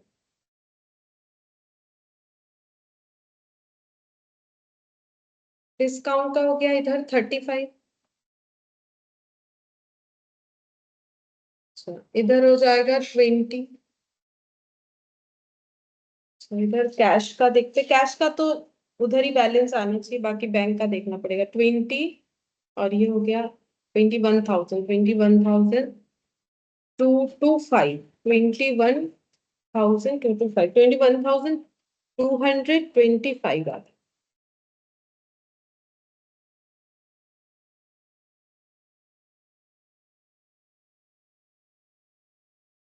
275 प्लस 50 प्लस 600 प्लस 20,000 20,925 आ रहा है। तो -21,225 300, ये वाला 300 हो गया।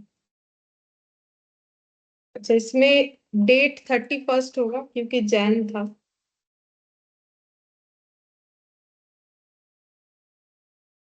बैंक का देखते हैं, 19 और ये हो गया 19 और 20 और ये 21,075 रुपीज हो गया।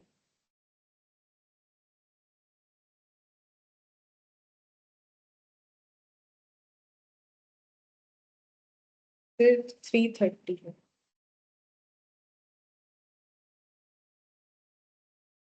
20,745, 20,745 ये बैलेंस करके आ रहा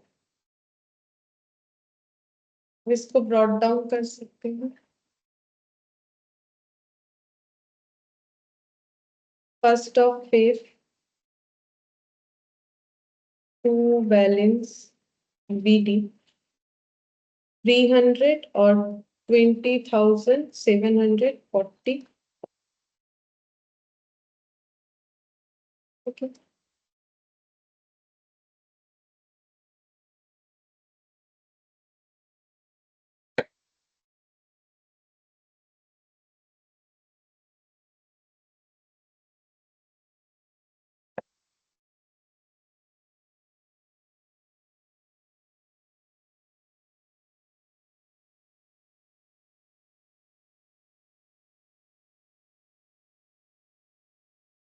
अच्छा इसके बाद पेटी कैश बुक है, तो पेटी कैश बुक पहले हम बता देते क्या हो।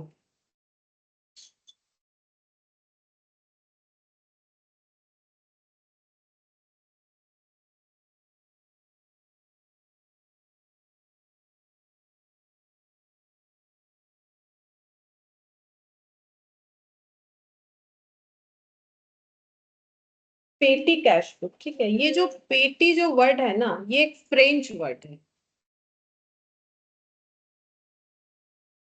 French word, actually French word का जो स्पेलिंग है वो कुछ ऐसा है, PETIT, ये है वो वर्ड, ठीक है, जिसका मतलब होता है फ्रेंच में स्मॉल।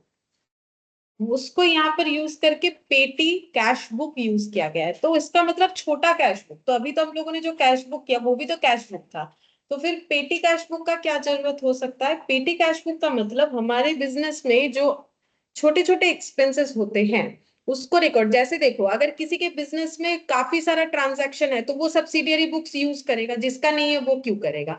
अब किसी का बिजनेस ऑर्गेनाइजेशन अगर काफी बड़ा है तो उसमें स्मॉल एक्सपेंसेस भी ह्यूज अमाउंट का होगा। अगर सारे खर्चे हम लोग कैश बुक में लिखेंगे तो कैश बुक लेंदी नहीं हो जाएगा, ठीक है। तो मैं कैश बुक में वही मेन मेन क्या लिखा है देखो, कैश टू कैपिटल लिखा है, और क्या दे रहा है वही डेटर से कितना मिला, क्रेडिटर से कितना मिला, बैंक में कितना डिपॉजिट किया, यही सब सिर्फ पार्टी का ही ट्रांजैक्शन लिखा गया है। क्योंकि एक बिजनेस ऑर्गेनाइजेशन में डे टू डे बेसिस में सबसे ज्यादा ट्रांजैक्शंस तो यही होता है, परचेज और सेल। इसके अलावा कोई ट्रांजैक्शन नहीं हो सकता है। हाँ, और बैंक वगैरह से इंटरेस्ट वगैरह, लोन वोन, ठीक है, वो सब हो सकता है। तो अगर हम एक छोटा छोटा खर्चे को अलग कर देंगे तो हमारा कैश बुक ओवरलोडेड नहीं होगा। इस वजह से एक छोटा कैश बुक बनाया गया है जिसको बोला जाता है पेटी कैश बुक, ठीक है। तो ये क्या है, ये another type of cash book है, another type of cash book है।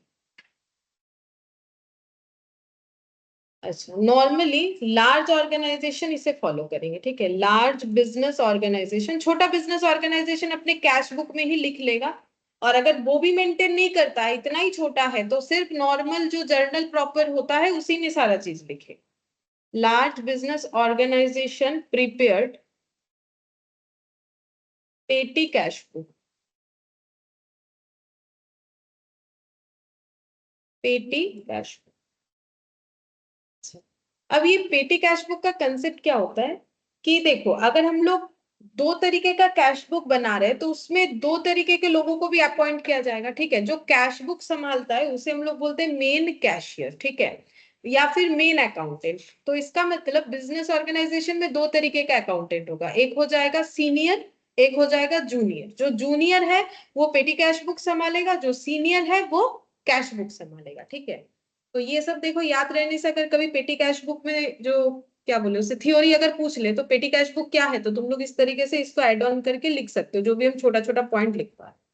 तो मेन कैशियर, ठीक है, मेन कैशियर या फिर जिसको हम लोग बोलते हैं सीनियर कैशियर, वो क्या फॉलो करते हैं, वो बनाते हैं कैश बुक, ठीक है।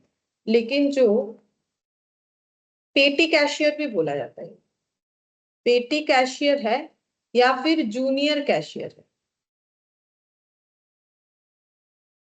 ये क्या बनाते हैं, पेटी कैश बुक।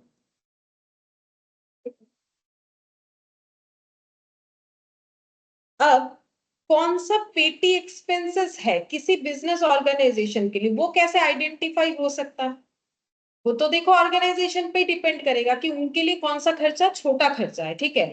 वो तो ऑर्गेनाइजेशन को खुद डिसाइड करना पड़ेगा कि मेरा ये खर्चे को हम छोटा मोटा खर्चा मान रहे हैं, ये खर्चा जैसे तुम लोग भी अपने अपने घर में तुम लोग का भी कोई खर्चा जो तुम लोग के लिए ह्यूज होता होगा, कुछ खर्चा जो है छोटा मोटा भी होता होगा, ठीक है। मान लो कोई लोन वगैरह लिया हुआ है बड़ा, तो फिर वो ह्यूज अमाउंट का हो सकता है, ठीक है। तो उसमें एक बड़ा ईएमआई वगैरह अगर पे कर रहे हैं हम लोग, तो वो हम लोग के लिए ह्यूज हो सकता है। अगर किसी के लिए वो ज्यादा प्रॉब्लमेटिक नहीं है वो अमाउंट भी, तो वो भी उसके लिए छोटा मोटा हो सकता है, ठीक है। तो एक्चुअली यहाँ पर जैसे हेड जो डिसाइड होता है ना कि कौन सा छोटा छोटा एक्सपेंसेस है, वो तो ऑर्गेनाइजेशन पे डिपेंड करता है, ठीक है।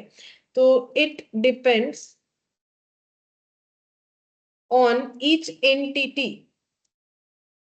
या फिर ऑर्गेनाइजेशन भी लिख सकते हैं, to identify expenses head also quantify limit for value of transactions। मतलब कितने अमाउंट तक हम लोग इस खर्चे को छोटा खर्चा मानेंगे, हो सकता है इससे ज्यादा हुआ तो फिर वो कैश बुक में लगाएंगे, ठीक है। मतलब उसको हम लोग फिर पेटी एक्सपेंसेस नहीं मानेंगे। तो अमाउंट भी एंटिटी डिसाइड करता है, हेड भी एंटिटी डिसाइड करता है, ठीक है। अच्छा, फिर पेटी कैशियर को कौन अपॉइंट करता है, पेटी कैशियर को ये जो सीनियर कैशियर है वही अपॉइंट करते हैं, अपॉइंटेड बाय सीनियर कैशियर और मेन कैशियर।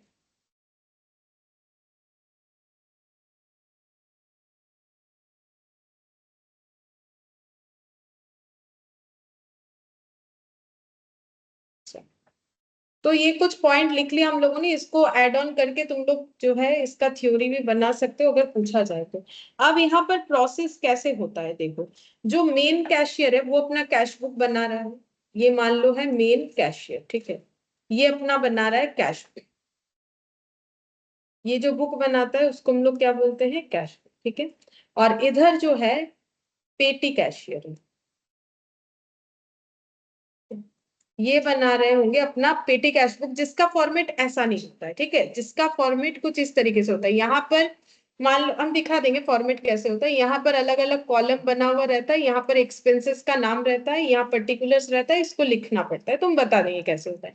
अब यहाँ पर प्रोसेस क्या है देखो, ये जो मेन कैशियर है ना, इनको पता है कि बिजनेस का छोटा मोटा एक्सपेंसेस किसी एक पीरियड में कितना हो सकता है। वो पीरियड वीकली भी डिसाइड हो सकता है, मंथली भी डिसाइड हो सकता है, ठीक है। तो ये क्या करेंगे, उस अमाउंट को, मतलब मान लो इनको लगता है कि मेरे इस बिजनेस ऑर्गेनाइजेशन में जहां हम काम करते हैं वहां पर एक महीने का छोटा मोटा खर्चा 10,000 का होता है, ठीक है। तो ये 10,000 रुपए लेके इनके हाथ में दे देंगे, कितना दे दिया, 10,000। ये मैंने एग्जांपल लिया, कोई फिक्स्ड अमाउंट नहीं, कुछ भी हो सकता है। अभी मैंने बोला कि ऑर्गेनाइजेशन डिसाइड करेगा। अब ये 10,000 कितने दिन के लिए दिया है, 1 वीक के लिए, ठीक है। अब पेटी कैश बुक वीकली भी बन सकता है किसी ऑर्गेनाइजेशन में, मंथली भी बन सकता है, ठीक है। तो 10,000 दे दिया। अब इनको क्या करना है, यहाँ रिकॉर्ड करना है कि आज ये खर्चा हुआ, वो खर्चा हुआ, ठीक है।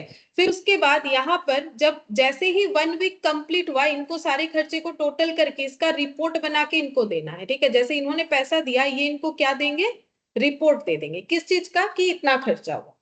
अब ये सब चेक करने के बाद ये क्या करेंगे, नेक्स्ट वीक के लिए फिर से इन्हें पैसा देंगे, लेकिन कितना देंगे, मान लो इन्होंने रिपोर्ट दिखाया कि मेरा 8,000 खर्चा हुआ है, ठीक है। इन्होंने जो रिपोर्ट दिखाया उससे दिख रहा है कि 8,000 खर्चा हुआ है। तो इनके पास कितना बचा हुआ है अभी, 2,000, ठीक है। 2,000 अभी भी इनके पास प्रीवियस बैलेंस बचा हुआ है। तो अब ये जो मेन कैशियर है इनको कितना पैसा रिम्बर्स करेंगे दोबारा? 8,000, ठीक है। वो 10,000 का बैलेंस हमेशा मेंटेन होते रहता है, कभी भी उससे ज्यादा नहीं होगा। मतलब जो डिसाइड हो गया, अब ऐसा नहीं कि 10,000 से ज्यादा कभी नहीं होगा। मान लो साल बीत गया, चीजों का दाम बढ़ रहा है, तो 10,000 से हो सकता है उनका खर्चा 12,000 हुआ तो 12,000। तो ऑलवेज ये कौन सा अमाउंट देंगे? जो फिक्स्ड अमाउंट है उसी को मेंटेन करते जाएंगे। अगर उन्होंने पूरा 10,000 खर्चा कर लिया है तो फिर उनको नेक्स्ट 10,000 दिया जाएगा। अगर उनका 4,000 ही खर्चा हुआ है तो फिर 4,000 ही रिम्बर्स किया जाएगा, जितना खर्चा हुआ है उतना। बैलेंस हमेशा जो फिक्स्ड हुआ था वीकली देने का उसी को मेंटेन किया जाता है, ठीक है। तो अगर 2,000 बचा लिया है, मतलब बच गया है, तो 8,000 ही दिया जाएगा। इसका, इस मेथड का एक नाम होता है, बोलो, सुने होगे तुम लोग 11 में। इम्प्रेस्ड पेटी कैश बुक सिस्टम, जहां पर ये फॉलो होता है।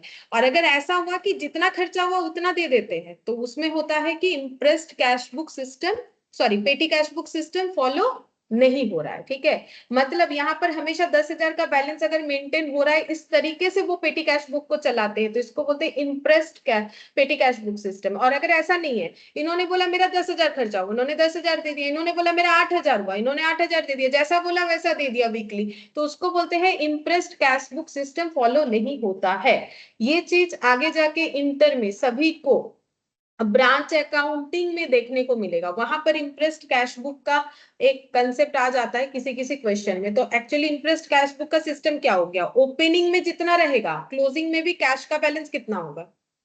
उतना ही रहेगा। अगर 10,000 दिया, लास्ट में भी 10,000 ही रखना है, तो ओपनिंग क्लोजिंग बैलेंस ऑलवेज क्या होगा? इक्वल होगा, ठीक है। तो इस सिस्टम को हम लोग क्या बोलते हैं, देखो यहाँ पर लिख देते हैं। ये एक एक्सपेंस को एस्टिमेट करते हैं, ठीक है। मतलब कितना पैसा देना है कौन डिसाइड करते हैं? ये मेन कैशियर। अब वो डिसाइड होता है कितना एक्सपेंस होगा उसके बेसिस पे, एंड गिवन एडवांस टू पेटी cashier for a fixed period, ठीक है। फिक्स्ड पीरियड के लिए वो पैसा दे देते हैं, जो मैंने अभी तुम लोग को बोला, ठीक है। और ये जो अमाउंट देने का सिस्टम है ना, इस सिस्टम को बोलते हैं, it is called IMPREST, impressed system of पेटी कैश बुक, ठीक है। अच्छा, ये जो पेटी कैश बुक इस तरीके से बनता है, इसका हेल्प क्या हुआ? एक तो देखो कैश बुक ओवरलोडेड नहीं होगा, और एक हेल्प बोल सकते हो, और एक क्या हेल्प? मिसलेनियस एक्सपेंसेस में हम लोग कंट्रोल रख सकते हैं। अगर वो कैश बुक के अंदर ही होगा ना, तो हमें उतना दिखेगा नहीं कि इस पे एक्चुअली खर्चा कितना हो रहा है। वो कैश बुक में बड़े बड़े खर्चे के साथ वो भी आता जाएगा, लेकिन इसको अलग से मेंटेन करोगे तो पता कर पाओगे ना कि कितना छोटा मोटा खर्चा बिजनेस ऑर्गेनाइजेशन कर रहा है। तो it helps to control miscellaneous expense,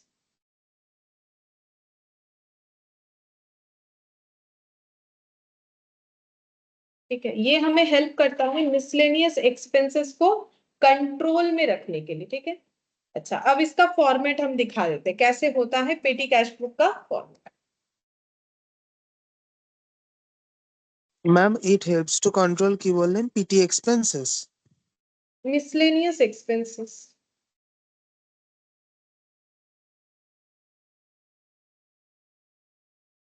format कुछ ऐसा होगा, ठीक है। एक साइड इधर रिसिप्ट लिखेंगे, सबसे पहले इधर लिखना है रिसिप्ट, फिर यहाँ लिखना है डेट, फिर यहाँ वाउचर नंबर, ठीक है। यहाँ पर्टिकुलर्स, और यहाँ पर टोटल, और उसके बाद कुछ एक्सपेंसेस का नाम, जैसे कि मान लो हम दे देते हैं पोस्टेज, ठीक है। ये एग्जांपल है, ऐसा नहीं कि यही होगा, वो तो क्वेश्चन बताएगा क्या होगा। कार्टेज और वेजेस, मैंने ये 3 नाम लिया है फॉर्मेट को बताने के लिए। फॉर्मेट के ऊपर लिखना पड़ता है पेटी कैश बुक, ठीक है। अब रिसिप्ट का मतलब जो पैसा रिसिप्ट होगा, रिसिप्ट किसके पास से होगा? सीनियर कैशियर के पास से जूनियर कैशियर रिसिप्ट करेगा, ठीक है। तो यहाँ रिसिप्ट का अमाउंट आ गया, अब मान लो ओपनिंग का कुछ बैलेंस बचा हुआ है, जैसे देखो यहाँ पर मैंने बताया था ना कि 2000 बच गया, फिर 8000 और रिम्बर्स होगा, तो ये ओपनिंग बैलेंस हो सकता है। और जो बाकी रिसीव हुआ जिस डेट पे होगा उस डेट को लिख देना है यहाँ पर, ठीक है। फिर यहाँ पर कुछ वाउचर नंबर अगर तुम लोग को क्वेश्चन देता है तो वो लिखना है। वाउचर नंबर मतलब जब कुछ एक्सपेंस हो रहा है तो एक्सपेंस का है ना, तो फिर जिससे कुछ खरीदा गया है वो अपना वाउचर तो देगा कि भाई इतना ये जो बिल है ये इतने नंबर का वाउचर है, तो वहां से लिखना है। तो यहाँ पर टू बैलेंस बीडी, ये टू बैलेंस बीडी इस अमाउंट के लिए लिखा गया, ठीक है। ये फॉर्मेट समझ में आएगा तभी कर पाओगे। टू बैलेंस बीडी इस अमाउंट के लिए लिखा गया है। ओपनिंग कैश बैलेंस, क्योंकि देखो टू बैलेंस बीडी एसेट का होता है तो ये कैश बैलेंस को बता रहा है। और जो रिसीव हुआ वो ये वाला, ठीक है, उसको क्या लिखोगे, टू, यहाँ पर पेमेंट होने से टू कैश, ठीक है। और बाई एक्सपेंस, खर्चा होने से क्या हो जाएगा, बाई एक्सपेंस, ठीक है। और इसके बाद बाई बैलेंस सीडी करके बैलेंस निकाल लेंगे। ये हमारे पास ओपनिंग बैलेंस है, ये कैश नया आया, ये खर्चा हम लोगों ने पे किया। अब खर्चा क्या हो सकता है, जैसे मान लो पोस्टेज का खर्चा है, कार्टेज का है, और यहाँ पर वेजेस का है, क्योंकि मैंने 3 डेटा लिया, तीनों में दिखा दिया। अब ये सारे एक्सपेंसेस को हमें टोटल करना है। टोटल करने के बाद देखना है कितना अमाउंट है, उससे हमें ये पेमेंट करना पड़ेगा, फिर बचा हुआ बैलेंस लिखना पड़ेगा, ठीक है। ये समझ में आ जाएगा कैसे करके होता है। ये इन तीनों का टोटल इधर लिखना पड़ेगा, एक क्वेश्चन करने से समझ जाए।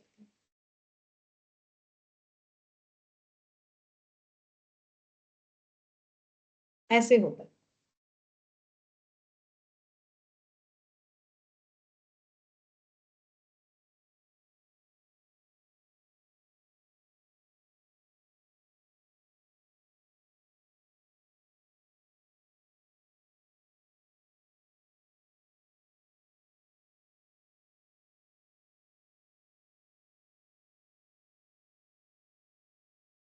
चलो फिर एक क्वेश्चन करके देखते हैं, इतना कुछ जब पढ़ा हम लोगों ने। यहाँ पर इलास्ट्रेशन 4 बोला है, प्रिपेयर पेटी cash book on the impressed system. देखो बता दिया, अगर हम ये नहीं बताते फिर तुम लोग को लगता है ये सिस्टम है क्या, ठीक है। अगर याद नहीं है तो इम्प्रेस्ड सिस्टम का मतलब वही फिक्स्ड अमाउंट ऑफ कैश हमेशा रिम्बर्स होगा। तो सबसे पहले देखो बोला है रिसिप्ट 100 फॉर पेटी कैश, ठीक है। मतलब इनका खर्चा फिर कितना होता होगा, 100 रुपए का होता होगा, एस्टिमेट किया होगा जो सीनियर कैशियर है, तो उन्होंने क्या किया, अपने पेटी कैशियर को कितना रुपया दे दिया, 100 रुपया। अब उन्होंने उसमें से क्या क्या खर्चा किया, bus fare, cartage, postage, wages for casual labourers, और यहाँ पर स्टेशनरी, बस चार्जेस, और repairs to chair, bus fare, ठीक है। यहाँ पर और क्या है देखते हैं, सब देखो छोटा छोटा खर्चा, 50 पैसा, 2.5 रुपया, 5 रुपया, 6 रुपया, cartage, postage, bus, cartage, stationery, refreshment to customers, ठीक है। बस इतना ही है। अब देखो इतने सारे कॉलम क्या बनाओगे, अलग अलग एक्सपेंस है, बस फेयर है, कार्टेज है, इतने सारे कॉलम बनाओगे तो कितना कॉलम बनेगा, ठीक है। तो हमें कॉलम को कंसाइज करना है। कैसे कंसाइज कर सकते हो, सेम कैटेगरी के चीजों को एक जगह पे लिखा जा सकता है। जैसे कि देखो हम यहाँ पर ये इस पे पॉइंट आउट करते हैं, बस फेयर, ठीक है। तो बस फेयर है यहाँ पर, बस फेयर यानी जाने आने का खर्चा, ठीक है। अब जाने आने के खर्चे को इंग्लिश में क्या बोलते हैं, कन्वीनियंस चार्जेस, ठीक है। तो वो वाला नाम दे देंगे। अब उसके अंदर क्या क्या लिख सकते हैं, यहाँ का ये बस फेयर आ जाएगा, और क्या आ सकता है, बस चार्जेस वाला भी आ जाएगा। ये देखो फिर से बस फेयर, ये भी उसके अंदर आ जाएगा, ठीक है। ये तीनों के लिए नाम हो जाएगा कन्वीनियंस। और नीचे भी था क्या देख लेते हैं, देखो नीचे कार्टेज, पोस्ट, फिर एक बस चार्जेस था, तो वो भी दे सकते हैं, ठीक है। तो एक हेडिंग हम लोग क्या रखेंगे, कन्वीनियंस, ठीक है। दूसरा देखो क्या नाम है, कार्टेज।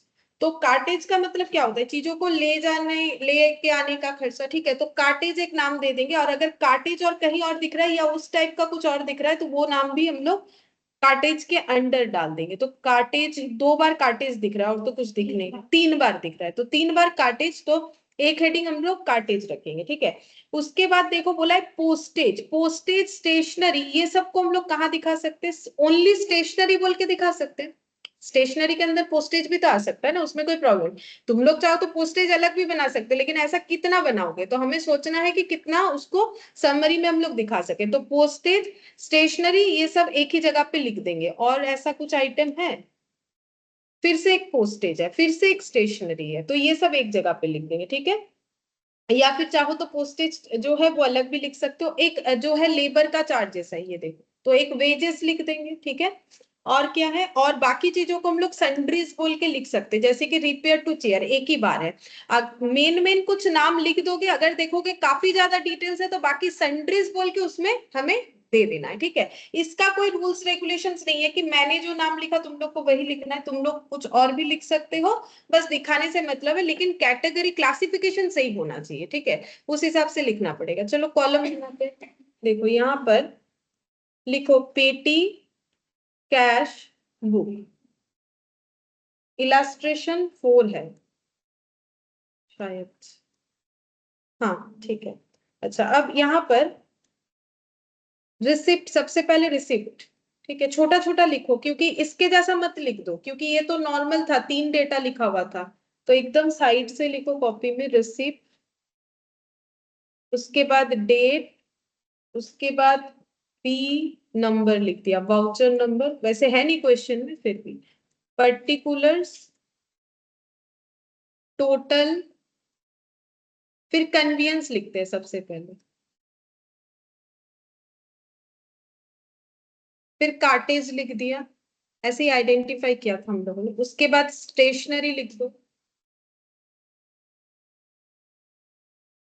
उसके बाद पोस्टेज को अलग कर लेते, चलो पोस्टेज एक लिख लो, और वेजेस और सन्ड्रीज ऐसे लिख लो। अब कोई चाहे तो इससे कम ज्यादा भी कर सकता है अपना प्रॉब्लम। अब इसको हम लाइन लगा दें,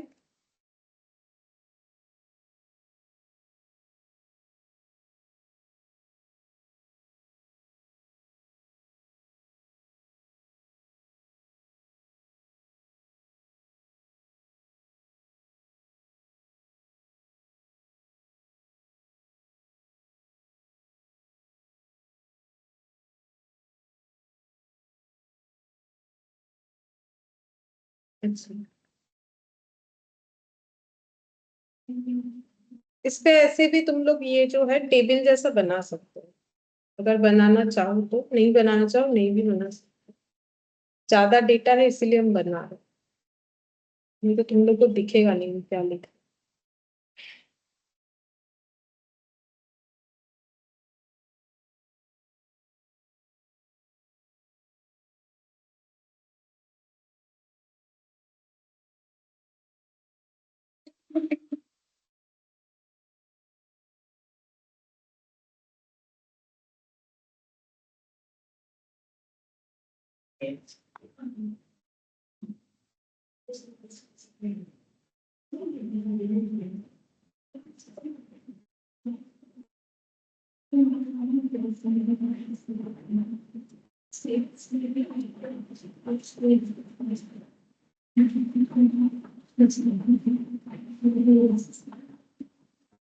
ये आगे पीछे लिख सकते हो, इसमें कोई प्रॉब्लम नहीं है। अगर किसी का आगे स्टेशनरी लिख दिए हो तो इससे कोई फर्क नहीं पड़ेगा, जैसा चाहो कॉलम लिख सकते हो, लेकिन हाँ वही डेट वाइज ही मैंने लिखा है, ठीक है, जिसके बाद जो लिखा हुआ था, तो फिर पोस्ट करने में आसानी रहती। अच्छा अब यहाँ पर रिसिप्ट हुआ है 2022 जैन, ठीक है, रिसिप्ट हुआ है 100 फॉर पेटी कैश, बोलो ये कहाँ लिखना चाहिए।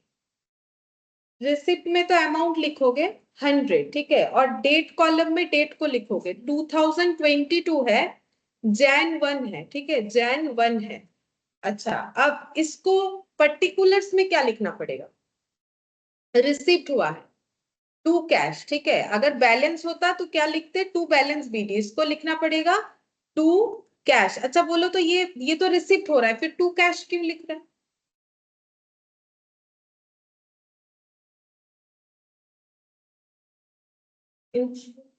हाँ कैश बुक से इधर आ रहा है, ठीक है, तो इसीलिए इसका एंट्री क्या हो रहा है, ऐसे करके टू कैश ही लिखना पड़ेगा, इसको सिर्फ कैश नहीं लिखना है, टू कैश ही लिखना है, ठीक है। अच्छा अब ये हो गया। अब यहाँ पर नेक्स्ट देखते हैं फिर क्या बोला है, फिर बोल रहा है पेड बस फेयर, ठीक है, 2 जैन को, तो 2 जैन, पहले हम लोग डेट के कॉलम में डेट लिखते हैं, 2 तारीख लिख दिया। अब पेड बस फेयर, हम लोग बस फेयर को कहा, बस फेयर बोल के कोई नाम यूज नहीं किया, बदले में क्या यूज किया है, कन्वीनियंस, तो तुम लोग को लिखना है बाई कन्वीनियंस बोल के, ठीक है। और अमाउंट देखो यहाँ पर बोल दिया 0.50, 50 पैसा, ठीक है। तो ये कन्वीनियंस कॉलम में 0.50 लिखना है, यहाँ पर लिखना है 0.50, ठीक है। अब नेक्स्ट ये वाला टोटल कॉलम में भी इतना ही लिखना पड़ेगा, ठीक है, टोटल कॉलम में भी इतना लिखना पड़ेगा। बाकी यहाँ कुछ भी नहीं आया पहले वाले ट्रांजैक्शन के लिए, हम ऐसे लिख रहे हैं क्योंकि तुम लोग को देखने में यहाँ से प्रॉब्लम ना हो। तुम लोग अगर नहीं देना चाहो नहीं तो कोई दिक्कत नहीं। फिर यहाँ पर देखो बोला है पेड कार्टेज, फिर वो भी 2 तारीख को। तो पेड कार्टेज को क्या लिखोगे? बाई कार्टेज, कार्टेज तो कॉलम बना हुआ है हम लोग का, बाई कार्टेज बोल के 2.5 है, कार्टेज कॉलम में 2.5 लिखना है और टोटल कॉलम में 2.5 लिखना है। बाकी जगह पे ऐसे दे देना अगर दे रहे हैं। अच्छा, इसके बाद कार्टेज के बाद है पोस्टेज, 3 तारीख को 5 रुपीज बाई पोस्टेज।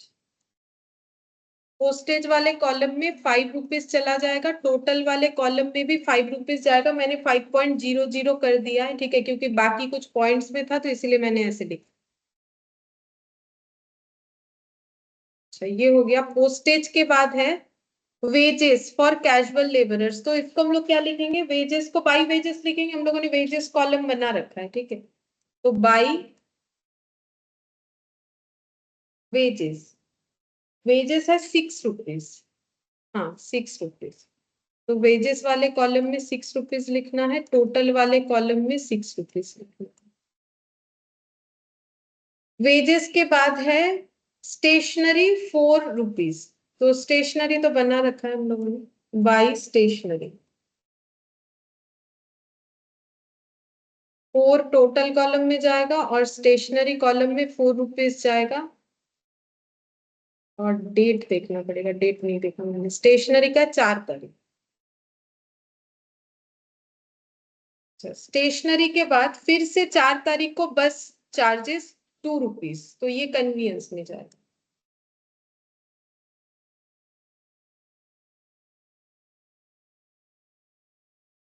तो ये हम लोग का 2 रुपीज है, यहाँ पर आ जाएगा।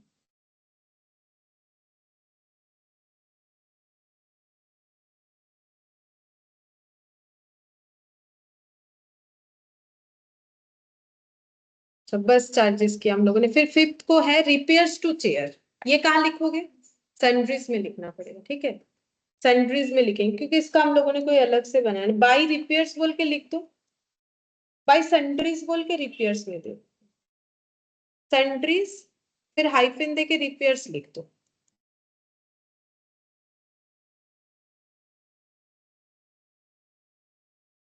₹15,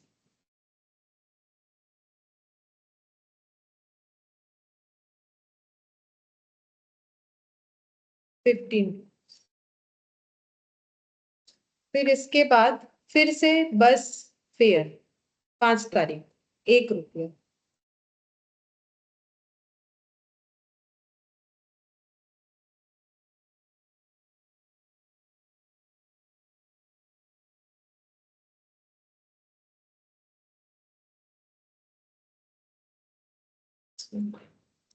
नेक्स्ट देखते हैं कार्टेज, कार्टेज 5 जैन को 4 रुपीज, 5 जैन को बाई कार्टेज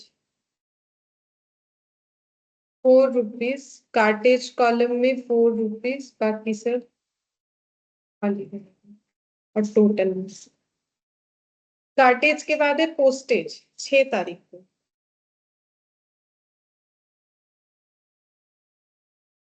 7 रुपीज, 7 रुपीज है।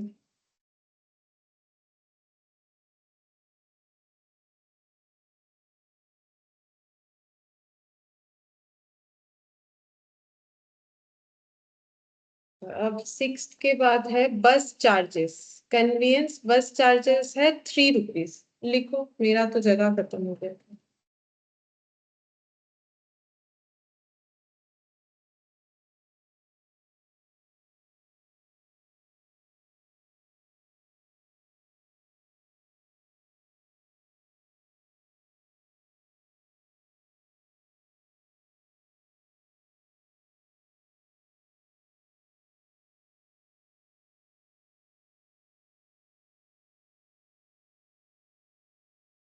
कार्टेज,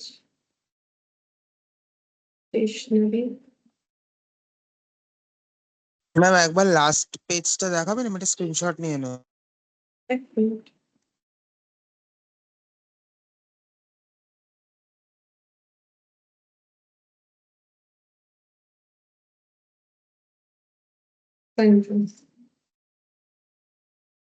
नो, वो अच्छा, इसमें थोड़ा जगह बचा था, मैंने ध्यान ही नहीं दिया।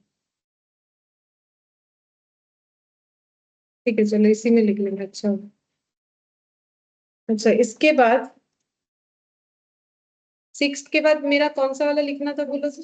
আবার 6 तारीख है ना? अच्छा, बाई पोस्टेज के बाद कन्वीनियंस, 3 रुपीज।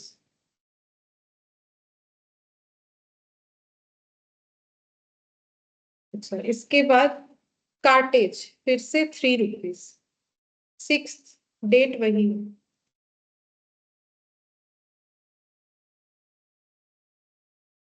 3 रुपीज कार्टेज में, तो कार्टेज हम लोग का सेकंड वाले कॉलम में है ना, कार्टेज।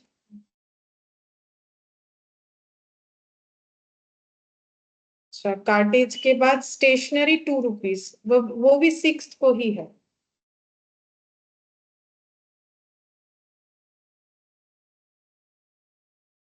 स्टेशनरी का 2 रुपीज, स्टेशनरी लास्ट के आगे वाले कॉलम, नहीं ये वाला 2 रुपीज स्टेशनरी हो गया। हाँ पर थोड़ा सा के लिए रिफ्रेशमेंट टू कस्टमर 6, ये कहाँ जाएगा? सेंट्रीज में जाएगा, ठीक है, 5 रुपीज। ये हो जाएगा 6 ऑफ जैन को, Jan 6 by refreshment to customer, वही बाई सेंट्रीज लिख के रिफ्रेशमेंट टू कस्टमर लिख दो, ठीक है। मैंने पूरा ही लिख दिया इधर ही डायरेक्टली। ये हो जाएगा 5 रुपीज, 5 रुपीज। अच्छा, अब तुम लोग को करना क्या है, सबसे पहले यहाँ पर रिसिप्ट के कॉलम का टोटल कर लो, और उसके बाद ये एक्सपेंस का भी टोटल कर सकते हो। तो रिसिप्ट के कॉलम का अगर टोटल करोगे तो कितना आएगा? 100 ही आएगा, मतलब तुम लोग का यहाँ पर दिखेगा ऐसे करके 100, ठीक है। अच्छा, और इसके बाद ये जो एक्सपेंस है इसका टोटल करो, यहाँ पर टोटल करेंगे, ठीक है। उसका इसके नीचे मत करो, वो बैलेंस करके आएगा, इसका टोटल करो, मतलब टोटल कॉलम में जो एक्सपेंस है उसका टोटल करने से कितना आ रहा है? 60 रुपीज। अच्छा, तो यहाँ पर लिख दिया मैंने 60 रुपीज, ठीक है। अब इंडिविजुअली सारे एक्सपेंसेस का टोटल करो, जो भी कॉलम बना हुआ है।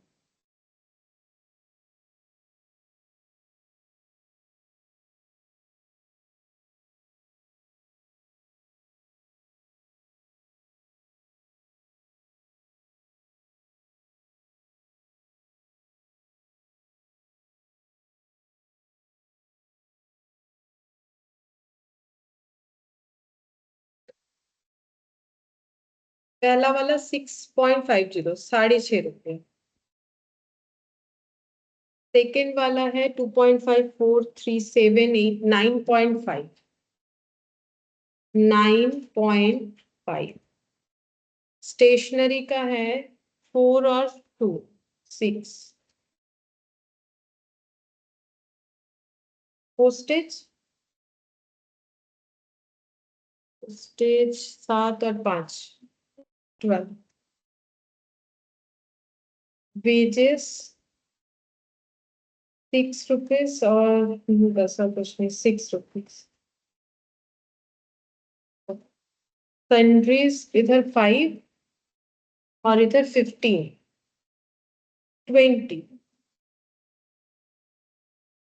20 रुपीज, ठीक है। अच्छा, अब ये सब मिला के भी मेरा 60 होना चाहिए, तुम लोग देख लो, ये देखो आ रहा है ना 60, वो होगा ही, क्योंकि ये सब इंडिविजुअली और टोटल 60। अब मेरे पास कितना पैसा था, पेटी कैशियर के पास कितना था? 100 रुपीज, उसमें से 60 रुपीज का उसने एक्सपेंस कर दिया, तो अब बचेगा कितना बोलो?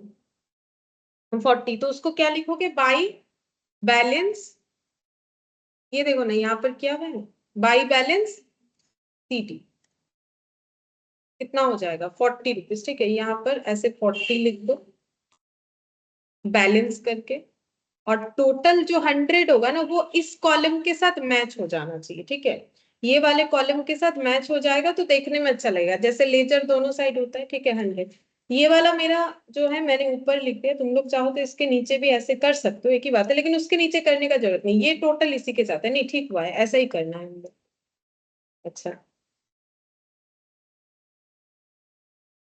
अब इसके बाद अगर ब्रॉड डाउन होगा तो वो कैसे होगा, 40 का ब्रॉड डाउन को क्या लिखोगे, 2 बैलेंस बीडी, और इसके बाद रिसिव कितना होगा, इम्प्रेस्ड सिस्टम था 60, उसको क्या लिखोगे, 2 कैश, ऐसे लिखना पड़ेगा, इसको हमें 2 कैश लिखना पड़ेगा।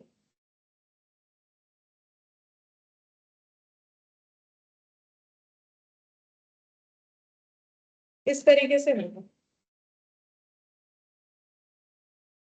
ম্যাম 60 রুপিস কি তার মানে আরো দেওয়া হলো পেটি ক্যাশিয়ারকে? 100 ছিল তো 60 দিলে তবেই তো 100 ব্যালেন্স মেনটেন হবে,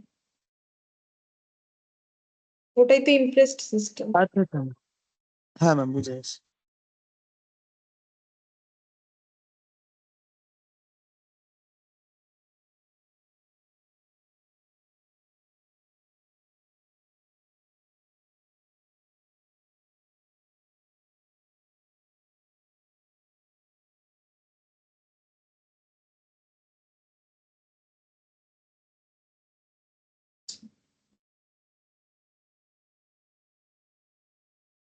अगर पेटी कैश बुक का पोस्टिंग बोले तो फिर कौन सा अकाउंट ओपन करना पड़ेगा, इसी क्वेश्चन में दिया नहीं है, हम बता दे रहे हैं कि पेटी कैश बुक का अगर पोस्टिंग बोलेगा, मान लो यही वाला पेटी कैश बुक बना लिया, आप बोल रहे हैं इसका पोस्टिंग करो, तो कौन सा अकाउंट बनेगा, बोलो क्या अकाउंट बनाना पड़ेगा।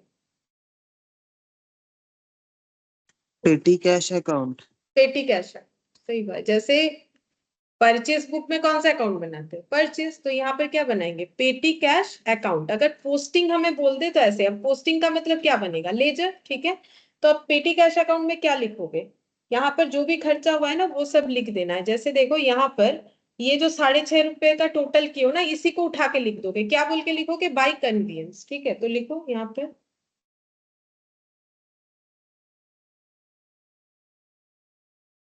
6.50। उसके बाद कौन सा खर्चा है नेक्स्ट कॉलम में, कार्टेज का 9.50, तो लिखो बाई कार्टेज 9.50। ठीक है, इसके बाद कौन सा आया, स्टेशनरी 6 रुपीज, तो वो लिख दो बाई स्टेशनरी 6 रुपीज। ठीक है, अच्छा उसके बाद कौन सा खर्चा आया स्टेशनरी के बाद, पोस्टेज। ठीक है, तो लिखो बाई पोस्टेज। बाई पोस्टेज क्यों हो रहा है पता है ना, सब बाई क्यों हो रहा है, क्योंकि सारे एक्सपेंस है तभी तो बाई होगा, ये तो कैश अकाउंट मत के तरह हुआ ना। अच्छा उसके बाद बाई वेजेस बाई सैलरीज, देख देख के लिखना है बस। बाई वेजेस 6 रुपीज था, और बाई सैलरीज ये हम लोग का कितना आया था, 20 ना, 20 रुपीज। ठीक है, अच्छा ये बन जाएगा, और इधर टू साइड में क्या लिखना पड़ेगा, जो बैलेंस है। ठीक है, जैसे कि टू कैश कितना मिला था, 100 रुपीज, 100 रुपीज। ठीक है, यहाँ पर ये आ जाएगा, ये 1 जनवरी को, इधर का टोटल कितना है 16। तो ये अगर हम लोग क्लोज करते हैं तो टू बैलेंस सीडी कितना आ जाएगा, 40, नहीं बाई साइड में, बाई बैलेंस सीडी 40, ये 100, यहाँ पर भी। अगर पोस्टिंग बोले, मान लो लेजर पोस्टिंग करने बोले पेटी कैश बुक का, तो इस तरीके से करना है। ठीक है, और अगर तुम लोग चाहो तो इंडिविजुअली भी नाम लिख सकते हो, यहाँ से लिखना ऐसा बात नहीं, लेकिन ये टाइम जो है कम लगेगा, अगर इंडिविजुअली लिखोगे तो टाइम ज्यादा लगेगा।